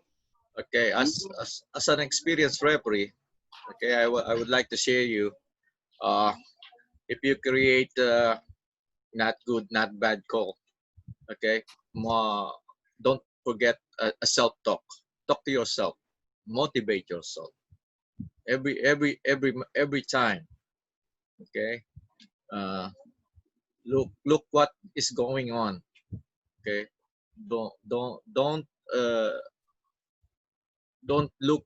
Don't call what is not everybody or anyone can see. Look or call what is good for the game. Because some referee they call just, I think we need to use the microscope. That's why every time I said call what is the obvious one and forget about the marginal contacts. Okay, from me, totally agree with the Bone, because we need to let everybody, the audience, know what we are doing. So we need to call the obvious one, not the minor one, even you need the microscope. Okay, and from Prida, my advice is just trust yourself and move forward, but just right on the spot. After the game, you need to find it out, figure it out, and fix it out. Okay.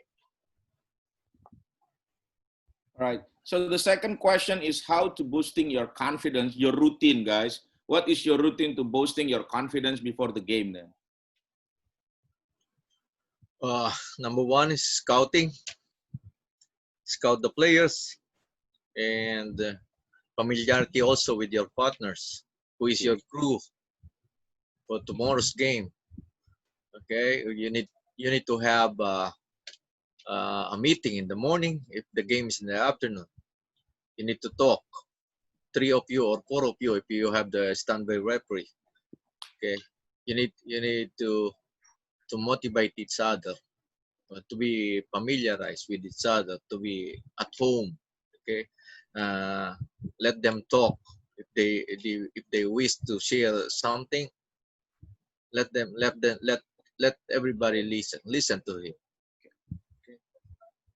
All right. Anything else, guys? You want to add? Or same thing? Then okay, then I'll translate for everyone. So ada pertanyaan dari Julio. Apabila kita membuat sebuah kesalahan kecil, namun ini menuntut kepada penampilan yang kurang baik dalam pertandingan, apa yang harus kita lakukan? Pertama dari Sir Prida jawab, lupakan kesalahan yang sudah kita lakukan, namun jangan diulangi ke depannya. Jadi tetap fokus, dan kita masih punya 2 partner yang kalau memang ini menjadi tim yang bagus akan saling membantu. Yang kedua dari Sir Bong Pascual, jangan lupa self-talk, memotivasi diri sendiri, bicara dalam hati diri sendiri bahwa yang sudah lewat, gitu. Tetap berusaha memotivasi untuk sisa pertandingan ke depannya, kemudian jangan melakukan call yang tidak ada orang yang tahu apa kejadiannya. Call yang obvious terjadi, yang pasti terlihat terjadi, jangan marginal contact, semua marginal contact ditiup.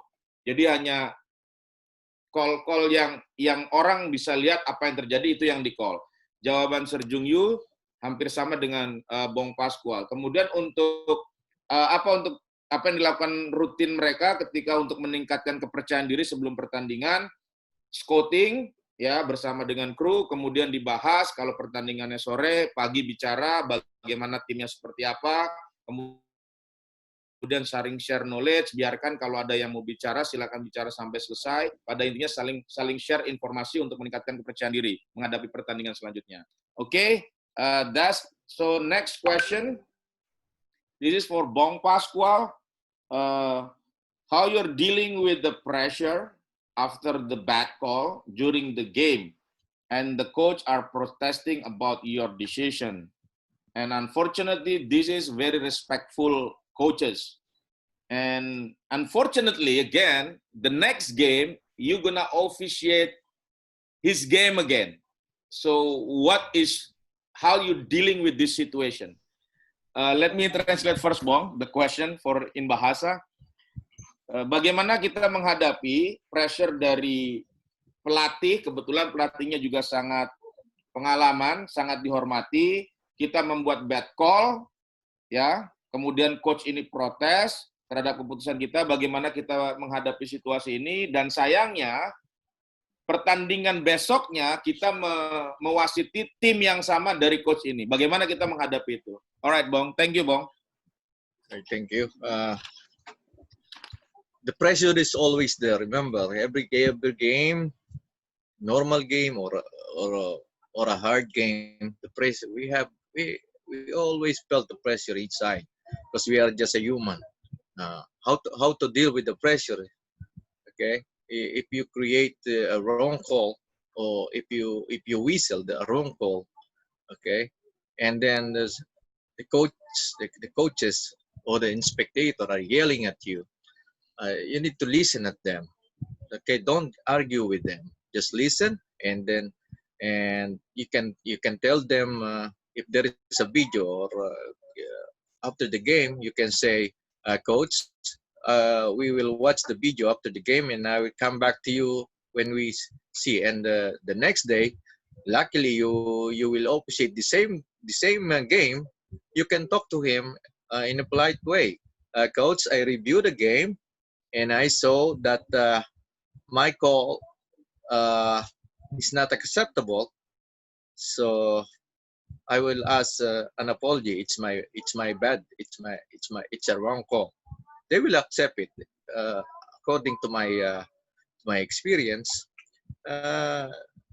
They accept it because remember, when you are inside the court, it's a matter of just closing your eyes, just blinking your eyes. You decide. Not like in the higher court. No, Prida, he is a lawyer. But when you are in the court, how many years or how many months, how many days they will make the decision. But if you are the referee inside the court, snapshot, you have the decision. That's why they will understand. If they understand the rules of basketball, they will admit if you ask them the apology. All right, thank you, Bong. Let me translate it. Jadi yang dilakukan oleh Sir Bong Pascual adalah dia akan mendengarkan komplain dari pelatih tanpa arguing, tanpa membantah. Jadi dia akan mendengarkan dan kemudian dia akan menyampaikan, oke, coach, saya akan lihat kejadiannya nanti, review lewat video kalau ada videonya, gitu ya. Dan setelah pertandingan saya akan lihat videonya, akan saya lihat apakah call saya itu tepat atau tidak. Kemudian kebetulan karena besoknya mewasiti tim yang sama, setelah kita lihat apabila memang kenyataannya memang call-nya tidak tepat, maka bicara dengan sopan, polite, ya, dengan polite kepada coach. Iya coach, bahwa call saya nampaknya kurang tepat, ya. Jadi kalau memang pelatihnya ini mengerti peraturan pertandingan, maka dia akan menerima. Kenapa? Karena keputusan yang dibuat itu adalah keputusan dalam sepersekian detik. Dia memberikan analogi bukan kayak Prida. Kalau Prida itu pengacara, untuk memutuskan sebuah kasus bisa waktunya lama, bisa berbulan-bulan atau minimal berhari-hari. Tapi di basketball kita memutuskan dalam hitungan sepersekian detik. Jadi apabila pelatihnya ini memang paham peraturan bola basket, harusnya dia paham dengan apa yang disampaikan, ya. Dan kita juga memang harus mengakui kalau ada kesalahan, diakui dengan baik-baik. Oke, itu pertanyaan. That's the question from Arizona, from Jawa Barat. Now I'm go to the next question. For three of you, what next after you retire from this officiating world? That's from Arnas. The question from Arnas. What next for three of you then? You can start it, anyone.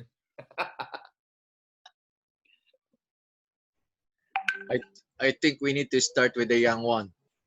Okay, Vida, you're the young one. The longest one may be the road. In my opinion, I can be a commissioner or instructor or the TD. All right. As long as they still want me. Okay, that's from the Sir Prida. But Commissioner TD is too much already, Prida. All right, Sir Jung, you're next. Sir. You doesn't need me. Okay. What next? Okay, for me, if I can't officiate anymore, I will try to be an instructor. Instructor. Yeah, I want to share and share everything what I learned and what my experience. So I think I will try that, but you know, maybe while that time, maybe 12 years later, maybe there will be a lot of instructor right there. All right, Sir Bong, how about you? Meanwhile, you live in the two world now. In my case, as You long living in as two my world already. yeah, in my case, as long as my federation like me, dahil Samahang Basketball of the Samahang Basketball ng Pilipinas, as long as they like me to be in this job, okay. But in FIBA, right now in Asia, I am one of the instructor, the clinician in Asia, and right now I stopped refereeing here in Manila because I'm the referee supervisor and technical officials, technical head in PBA. That's why. Do you believe that since 2018, okay, I only officiated in FIBA sanctioned tournament. I officiated only in World Basketball, and after that, I concentrated in PBA. I'm only watching the game. I don't officiate anymore. I don't run inside the court. I run on my own. I run in the morning. Okay, for the young guys, keep working hard. Push yourself. Okay. Every morning, if you have a time, at least 30 minutes, 3 to 5 kilometers every day, you can run. But because of our situation now, you can do your workout inside your home. Okay, stay safe. Alright. So pertanyaannya dari Arnas, apa yang akan dilakukan setelah retire, setelah pensiun? Prida said kemungkinan akan menjadi pengawas pertandingan atau technical delegate dan wasit instruktur. Sementara Yujung dari Taiwan juga memiliki keinginan yang sama, mungkin jadi instruktur wasit di negaranya. Sementara bahkan Bong Pascual sudah menjadi instruktur wasit untuk Asia dan dia juga menjadi technical director di PBA. Jadi belakangan ini bahkan untuk 2 tahun terakhir ini dia sebenarnya sudah terlibat di PBA sebagai technical director. Dia hanya mewasiti pertandingan-pertandingan tingkat dunia Jadi sudah nggak lari lagi. Maka lari hanya sendiri. Dan dia juga berpesan untuk wasit-wasit muda, paling tidak setiap hari lari paling nggak 30 menit. Ya, untuk wasit-wasit muda paling tidak setiap hari menurut dia gitu. Ya, tapi karena sekarang kondisi lagi kurang bagus, maka dia sedikit agak mengurangi. So that's the question and the answer. What next after the return from Arnas? Okay, the next question. The next question is from Anik. Maybe if you do have any favorite quotes to motivate yourself, any special quotes to be shared here? If it not, then let it be. I can do it. Okay, I can do it. That is a simple quote, Frida. Yes, very Okay. simple. Yeah, I can do it. Mr. Yu Jong? For me, I'm the best. All right. Yeah, that's very simple. I'm the Yeah. best. Mr. Bong? Chicken biryani. Chicken biryani. Oh. What is this? The fish? Gurame. Gurame.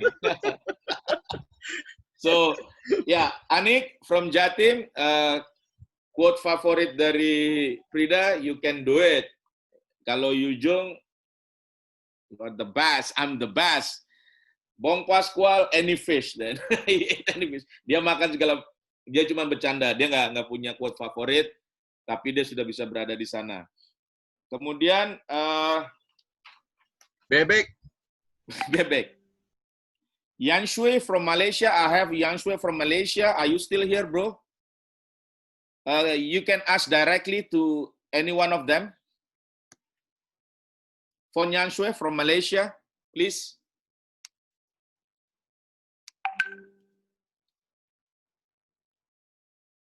Oh, he left already, maybe? He's still here? The question is how to confirm the zero step about traveling. How did you define how to confirm a zero step? That's the question from Pon Yang Shui from Malaysia. Anyone please can answer, or three of you? Okay. We cannot see in the rule book. This year. Yvonne? Yeah. Can you speak Pon Yang Shui? Mr. Randy, would you mind give it to Pon Yang Shui? Unmute him. Hi everyone. I'm just sorry, I'm quite ashamed because I'm just a national referee. But okay, my question is, I still a little bit confused about the zero step. Zero step, how to define the zero step, and when we will call it as zero step? Because every time I think we got different perspective. That's my question. You cannot see the zero step in the rule book. It's only the 0, 1, 2 count in the rule book. It's only for the instructor words, or to make it easier for the referee how they said how to say the travel rule. Okay, for the zero step in the game, this is how the ball comes to rest. When the player or the dribbler picks up the ball, that's the zero step. Start. Okay. Okay, For you, this please. Yeah. If you want to add, please. For this question, I agree with Bone, because actually in the reality, we don't have a zero step. The zero step is only in teaching. So the question should be how to identify the first step. So for me, even the rules just change a little bit in the description, but for me, the first step is much more important than the zero step, because you need to identify and make sure when the ball come to rest on the hand, and that's the judgment from the referee. So don't just push around about the zero step. Just focus on what's the first step and what's the situation.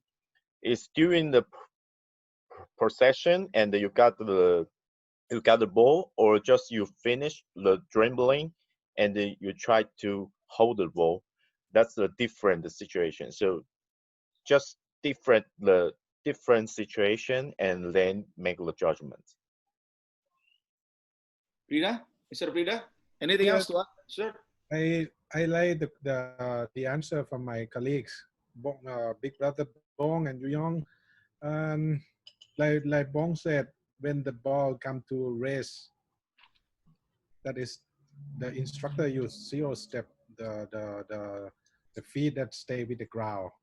Like Yu Young said, yeah, look for the first one, the first step, because the first one will become the pivot foot.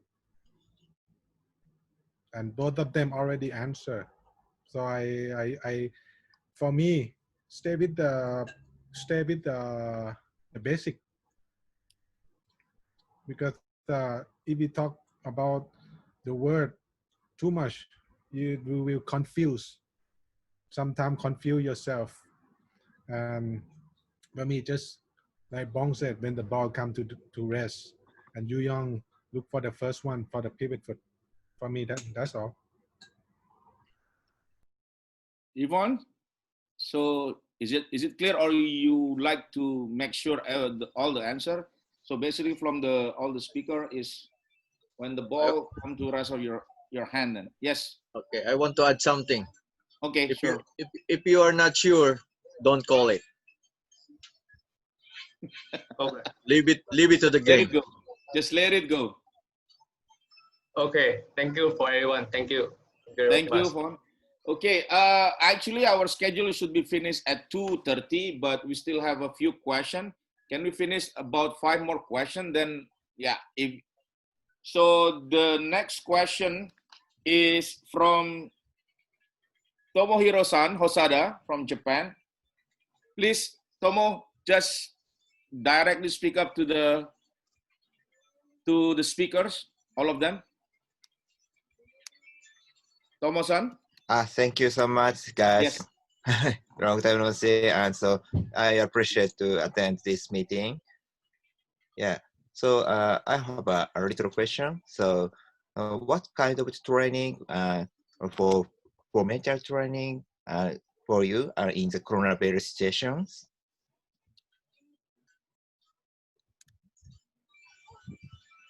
All right. Anyone?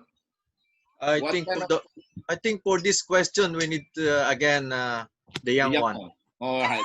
You still fit then. So the question: what kind of the training are you working on?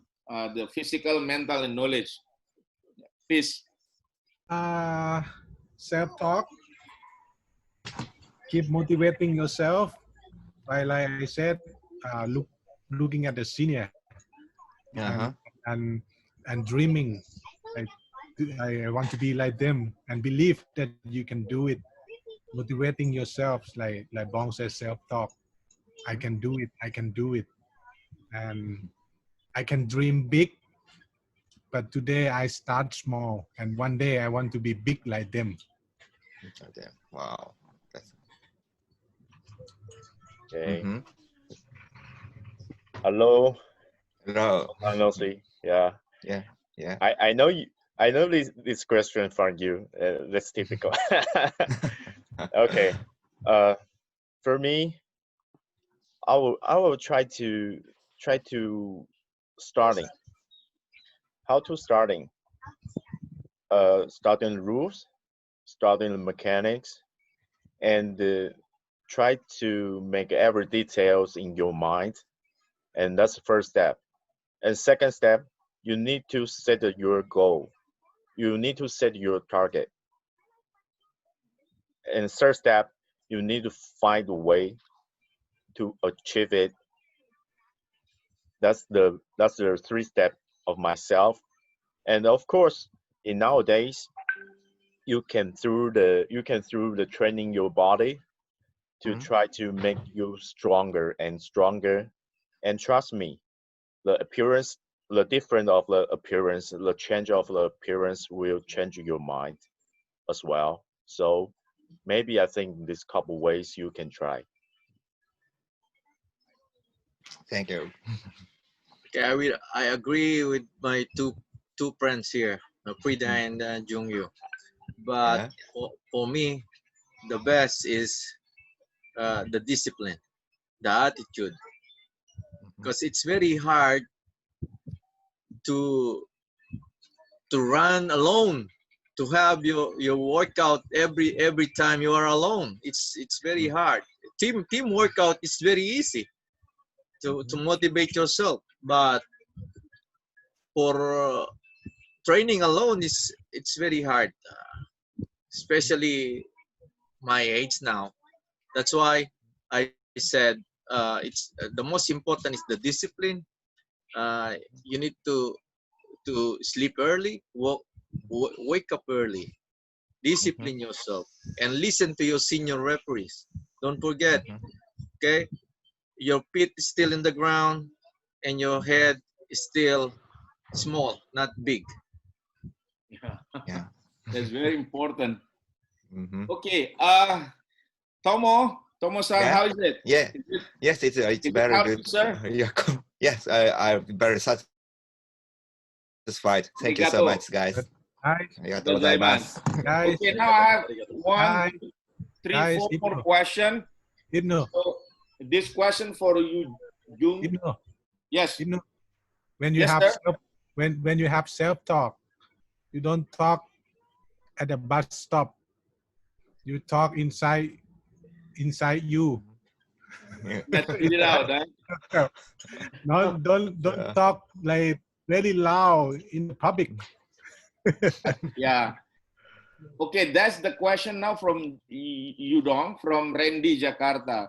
How many times you been fail when you have a goal then fail? How many times you are failing? Then how you dealing with this and finally you got on top then? Okay, this is a really nice question for me because I think what I talk about the goal and the target, it's not just the tournament like a FIBA Asia Cup or the World Cup or Olympic. It's not only the simple thing, but in your mind. So how many times I fell? I think I always fail because I need to control my weight. I need to control my food, my body, and that's what's the discipline from bone. So you will always try and fail, and the only thing you can do is just moving forward. So for me, I always talk to myself. Okay, now I need to try, and I need to do it right away. Even fail, okay, restart. So for example, my weight. So I need to control my weight, control my body to regular into strap. So I always fail, but I have to try all the time. So just don't give up and try to keep the discipline and set a new target, new goal, and try to achieve it step by step from the small one to the big one. Okay, that's all. All right, thank you, sir. So basically, the answer is very simple. Discipline, don't give up, set new goals, starting from the small to the biggest one. So that's how to overcome the failure of Mr. Yudong finally on top. It's really, really nice for the young referee then. Now the question is for Sir Bong Pascual. It's from Sugianto. What should we do if our partner have a problem with the coach? Maybe specifically a problem with this one particular referee then. What should we do as a partner then? break the mechanics. Forget Right. about the mechanics. Sometimes if you think that every time your partner is with the same position with the coach, Okay. and still he's talking with your partner, Chasing him. and chasing him, saying something, and you cannot give you didn't give him any sanction. Yeah. So I think you need to break the mechanics, put Right. him on the opposite side, Right. and fuck this coach. Okay. Somebody No, should no, be take just, step just up. kidding. And give him talk to this coach, Okay. and if especially if your partner is a new one or a junior referee, Okay. you can always talk to the coach and tell him that, hey coach, please give him a chance. Give him a chance to officiate. Okay, don't yell at him, don't question him, because how can he learn if you always questioning his calls? Okay, I do it many times. It's very effective. Okay. Give him a chance, coach, please. And if I give him the warning and he don't stop, I give him the technical foul. All I right. penalize him. All right. Okay. Let me translate it because this is very technical for young referee. So dari Jateng Sugianto pertanyaannya, apa yang harus dilakukan apabila partner kita nampaknya bermasalah dengan coach secara spesifik, secara khusus bermasalah. Jadi yang pertama dilakukan oleh Bong, jawabannya adalah dia mengabaikan mekanik. Bagaimana caranya kita taruh rekan kita yang bermasalah dengan pelatih ini di posisi seberang dari si coach. Jadi setiap terjadi rotasi berusaha ditaruh partner kita ini di posisi yang berlawanan dengan posisi coach. Kemudian coba bicara kalau jika memang ini adalah wasit junior atau wasit baru di antara kita, coba bicara dengan coach, ya sampaikan kepada coach, tolong kasih kesempatan, ini wasit baru. Gimana dia akan bisa mewasiti dengan baik kalau setiap keputusannya dipertanyakan, selalu di pressure, ya selalu ditekan. Kasih dia kesempatan untuk mewasiti. Kalau sudah berbicara dengan baik-baik, ya disampaikan, kemudian coach masih tetap melakukan, ya kita harus berani ambil keputusan, penalize, kasih hukuman kepada coach tersebut. Ini berkali-kali sudah dilakukan oleh Serbong dan cukup efektif untuk menangani hal itu. Gitu. Itu jawabannya. Alright. So this last two question is relating, and this is for three of you. There's two questions actually, but it's related. So I would like to put it into one question.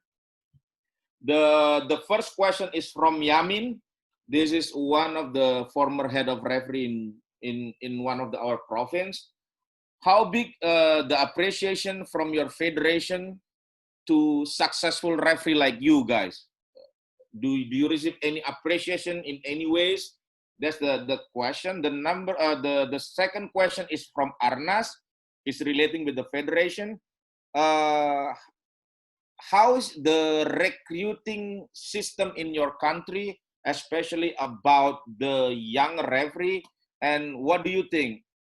Is it your federation doing a good job in terms of recruiting new referee and doing a good job to support this young referee? That's the question. Number one from Yamin. What do you guys receive any appreciation, good appreciation from your federation? Then number two, the recruiting system from your federation, are they doing a good job, and so on? Please, anyone, you can answer because this question for three of you then. You, John? Or you No, want to start first, Bob? I think this question is from the older one. Okay. Of course, our federation is very proud for our achievement, and they are very supportive. Okay, especially when remember when I started my refereeing, I start with the federation. I don't have any other federation. Only the Basketball Association of the Philippines and the Samahang Basketball ng Pilipinas when they changed the name. And they are very supportive. They listen to us. Okay, but of course sometimes they cannot please everybody.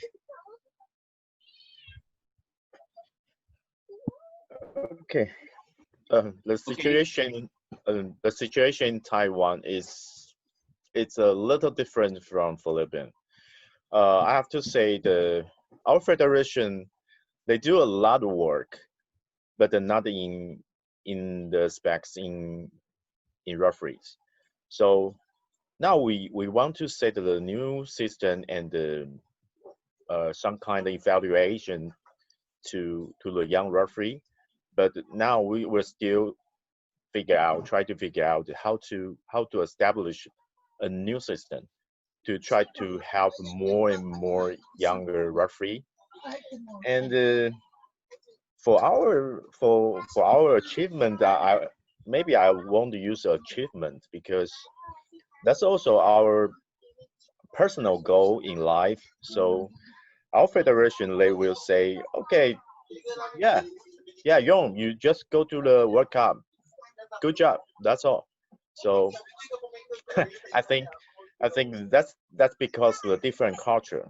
But I and some senior referee now we try to change this kind of situation in Taiwan, and I believe we can change their mind and change their mindset and philosophy, especially for the referees, and to make a good future. Thank you. All right, Mr. Prida. Yes, in Thailand, I have, like Yu Yong said, and Bong said, we cannot please anybody, everybody, 100%. Somebody maybe don't like you, but mostly, I trust the federation is very proud of us. Like Mr. Natapong, he's one of this group also. He also my senior and FIBA referees. We support each other. We help each other a lot. Sawadee krap, Pinat. And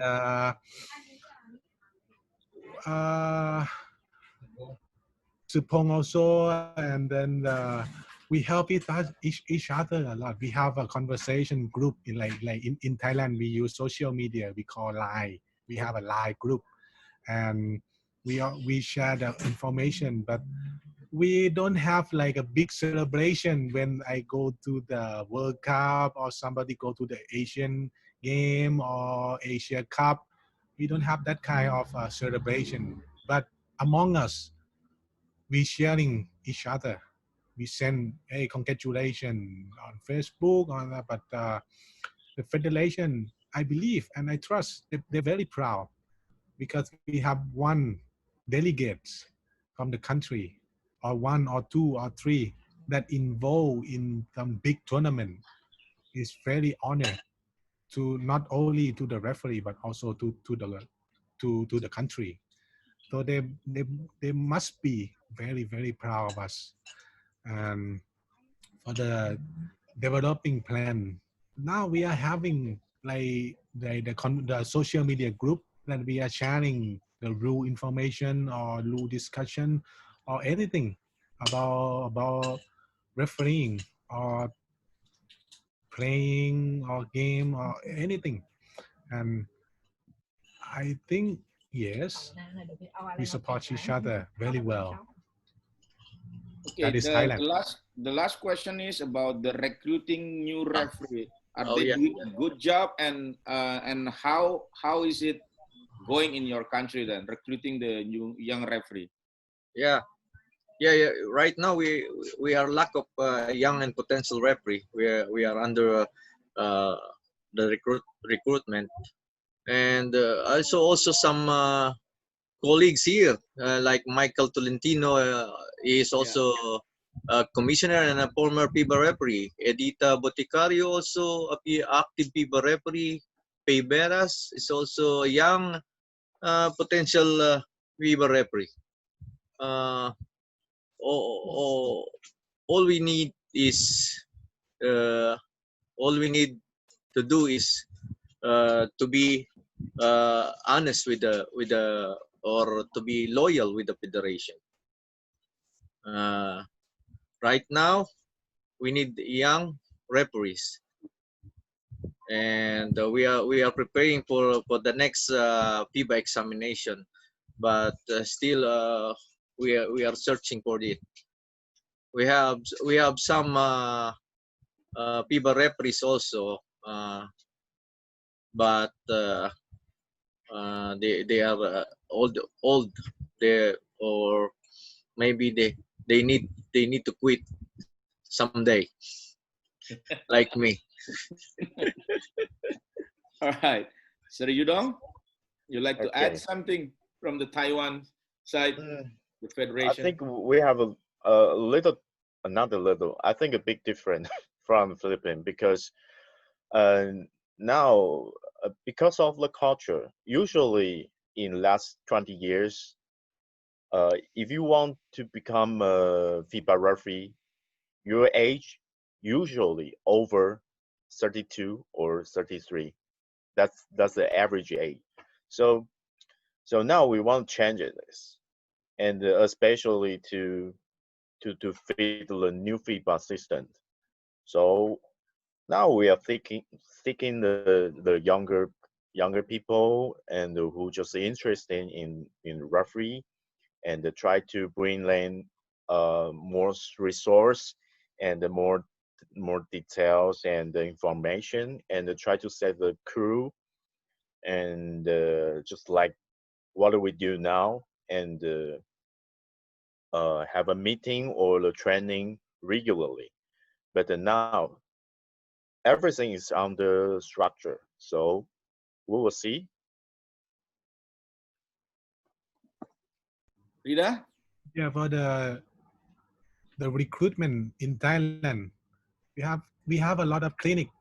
Like one of my friend, Mr. Natapong, FIBA referees, he worked at the university and he organized a basketball referee clinic every year. And he have been organizing this kind of clinic for I think almost 10 years now. And many university in Thailand, we have a lot of young and potential referees. A lot of university have uh, referee clinic, and that bring all these young and potential referees. They are just waiting to have chance to officiate big tournament. That's all. All we need is to give them a chance and let them to have a good experience. And one day, I believe we will have a lot of referees, Right. very potential referees. But Amen. yeah, the federation, they are doing good job. They support as long as we ask. If we ask them for the support, they like to support. They have the program, they have the working group to go around the country to have clinic to help. They are doing good job, and because of the social media, the globalization right now is making us better, because it's everything is easier. We just share on Facebook, we just share on the Line group, and that help the learning. Okay. Alright, so Pak Yamin dan Pak Arnas itu jawabannya. Setiap federasi berbeda-beda untuk penghargaan. Seperti di Filipina memang sangat suportif federasinya. Di Taiwan agak sedikit berbeda karena memang konsentrasinya di hal yang lain. Di Thailand federasinya sangat bangga, tapi memang tidak ada selebrasi sangat berlebihan. Sementara untuk pembinaan wasit muda di tiga negara ini strukturnya sedikit berbeda. Di Filipina sekarang agak sedikit kekurangan wasit muda, maka mereka sedang berusaha untuk mencari wasit-wasit muda. Sementara di Thailand memang agak malah lumayan banyak karena fungsi media sosial. Sementara di Taipei juga agak kesulitan karena memang beda sistem. Nah, before we would like to end up this, we have Mr. Nobuo Hashimoto here. It is very rare chance to speak up. Mr. Nobuo, would you like to share something to all the young referee here to motivate them what next for them Please, sir. Hello. First of all, thank you so much for allowing me to join this event today.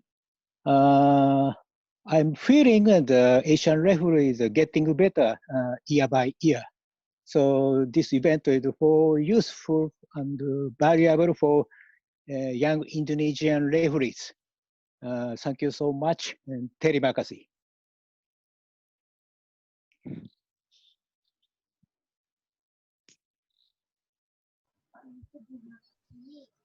Thank you, Mr. Hashimoto. Yeah, Pascal-san. Thank you, Hashimoto-san. Yes, thank you so much. 谢谢。不客气。カップか。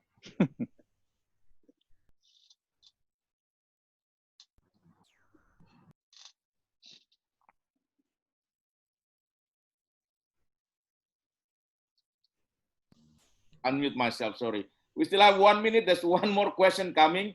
When 2006, this is for Mr. Bong, when your federation been suspended, that is the lowest part of your career, is said. How did you motivate this situation and then survive on this situation? Yeah, I thought it was the end of my career as a FIBA referee when we sanctioned by the FIBA. Luckily, because the PBA is there, the PBA hired me. I think it's before the end of 2006. That's why I overcome all of these trials. Okay, that's the answer, Ipung from Kalbar. I would like to say on behalf of the committee, Awaba, the organizer, I would like to say thank you for all the speaker. Sir Bong Pascual from Philippines. Unfortunately, time is up. Yeah, it's 3 o'clock. Actually, we should be finished at 2:30, but we extend another 30 minutes. Sir Jungju from Taipei, Sir Prida Mume from Thailand.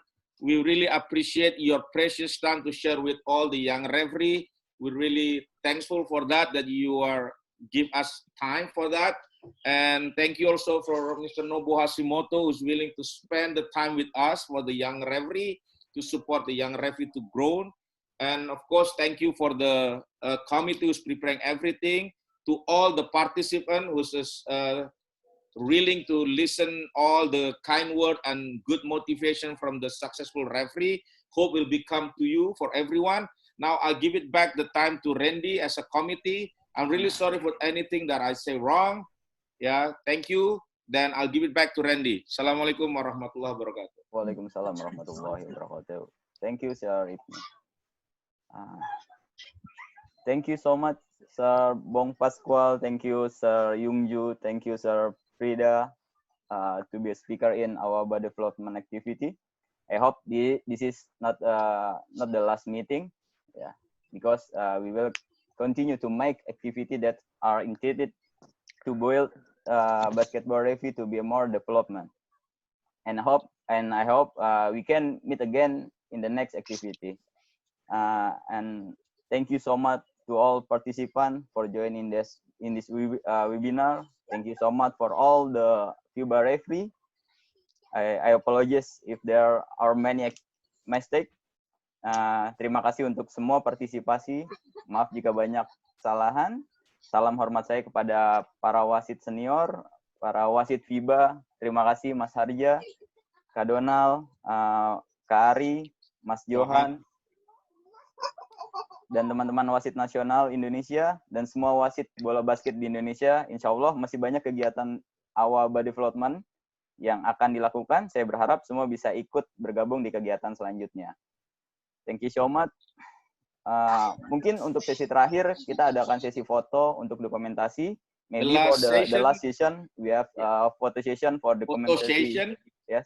Would you mind turn on the camera, everyone, because we like to have a photo session with the committee. Yes, and then if I say it's because it's an honor to be taking picture in the same frame with the idol referee. That's why they're asking the photo session. Yeah. Would you mind? Yeah. Turn on.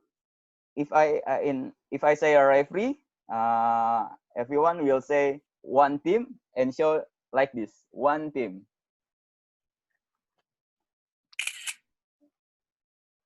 Okay. Okay. Sorry. I can unmute all. Sorry, I can mute all. If I say referee, everyone say one team. One team. Okay, repeat. One team. Referee, one team. One team. One team. Hold on.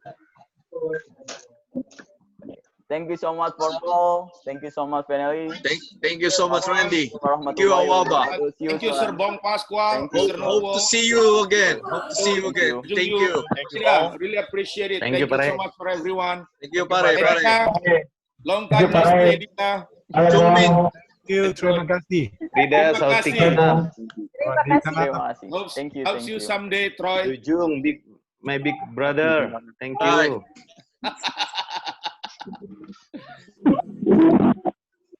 Jackie, long time no see, Jackie. Jaja, Jaja.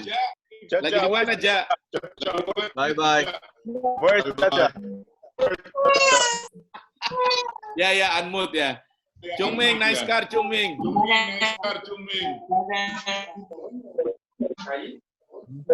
Bye everyone, thank you. Thank you, bye. Thank you, bye.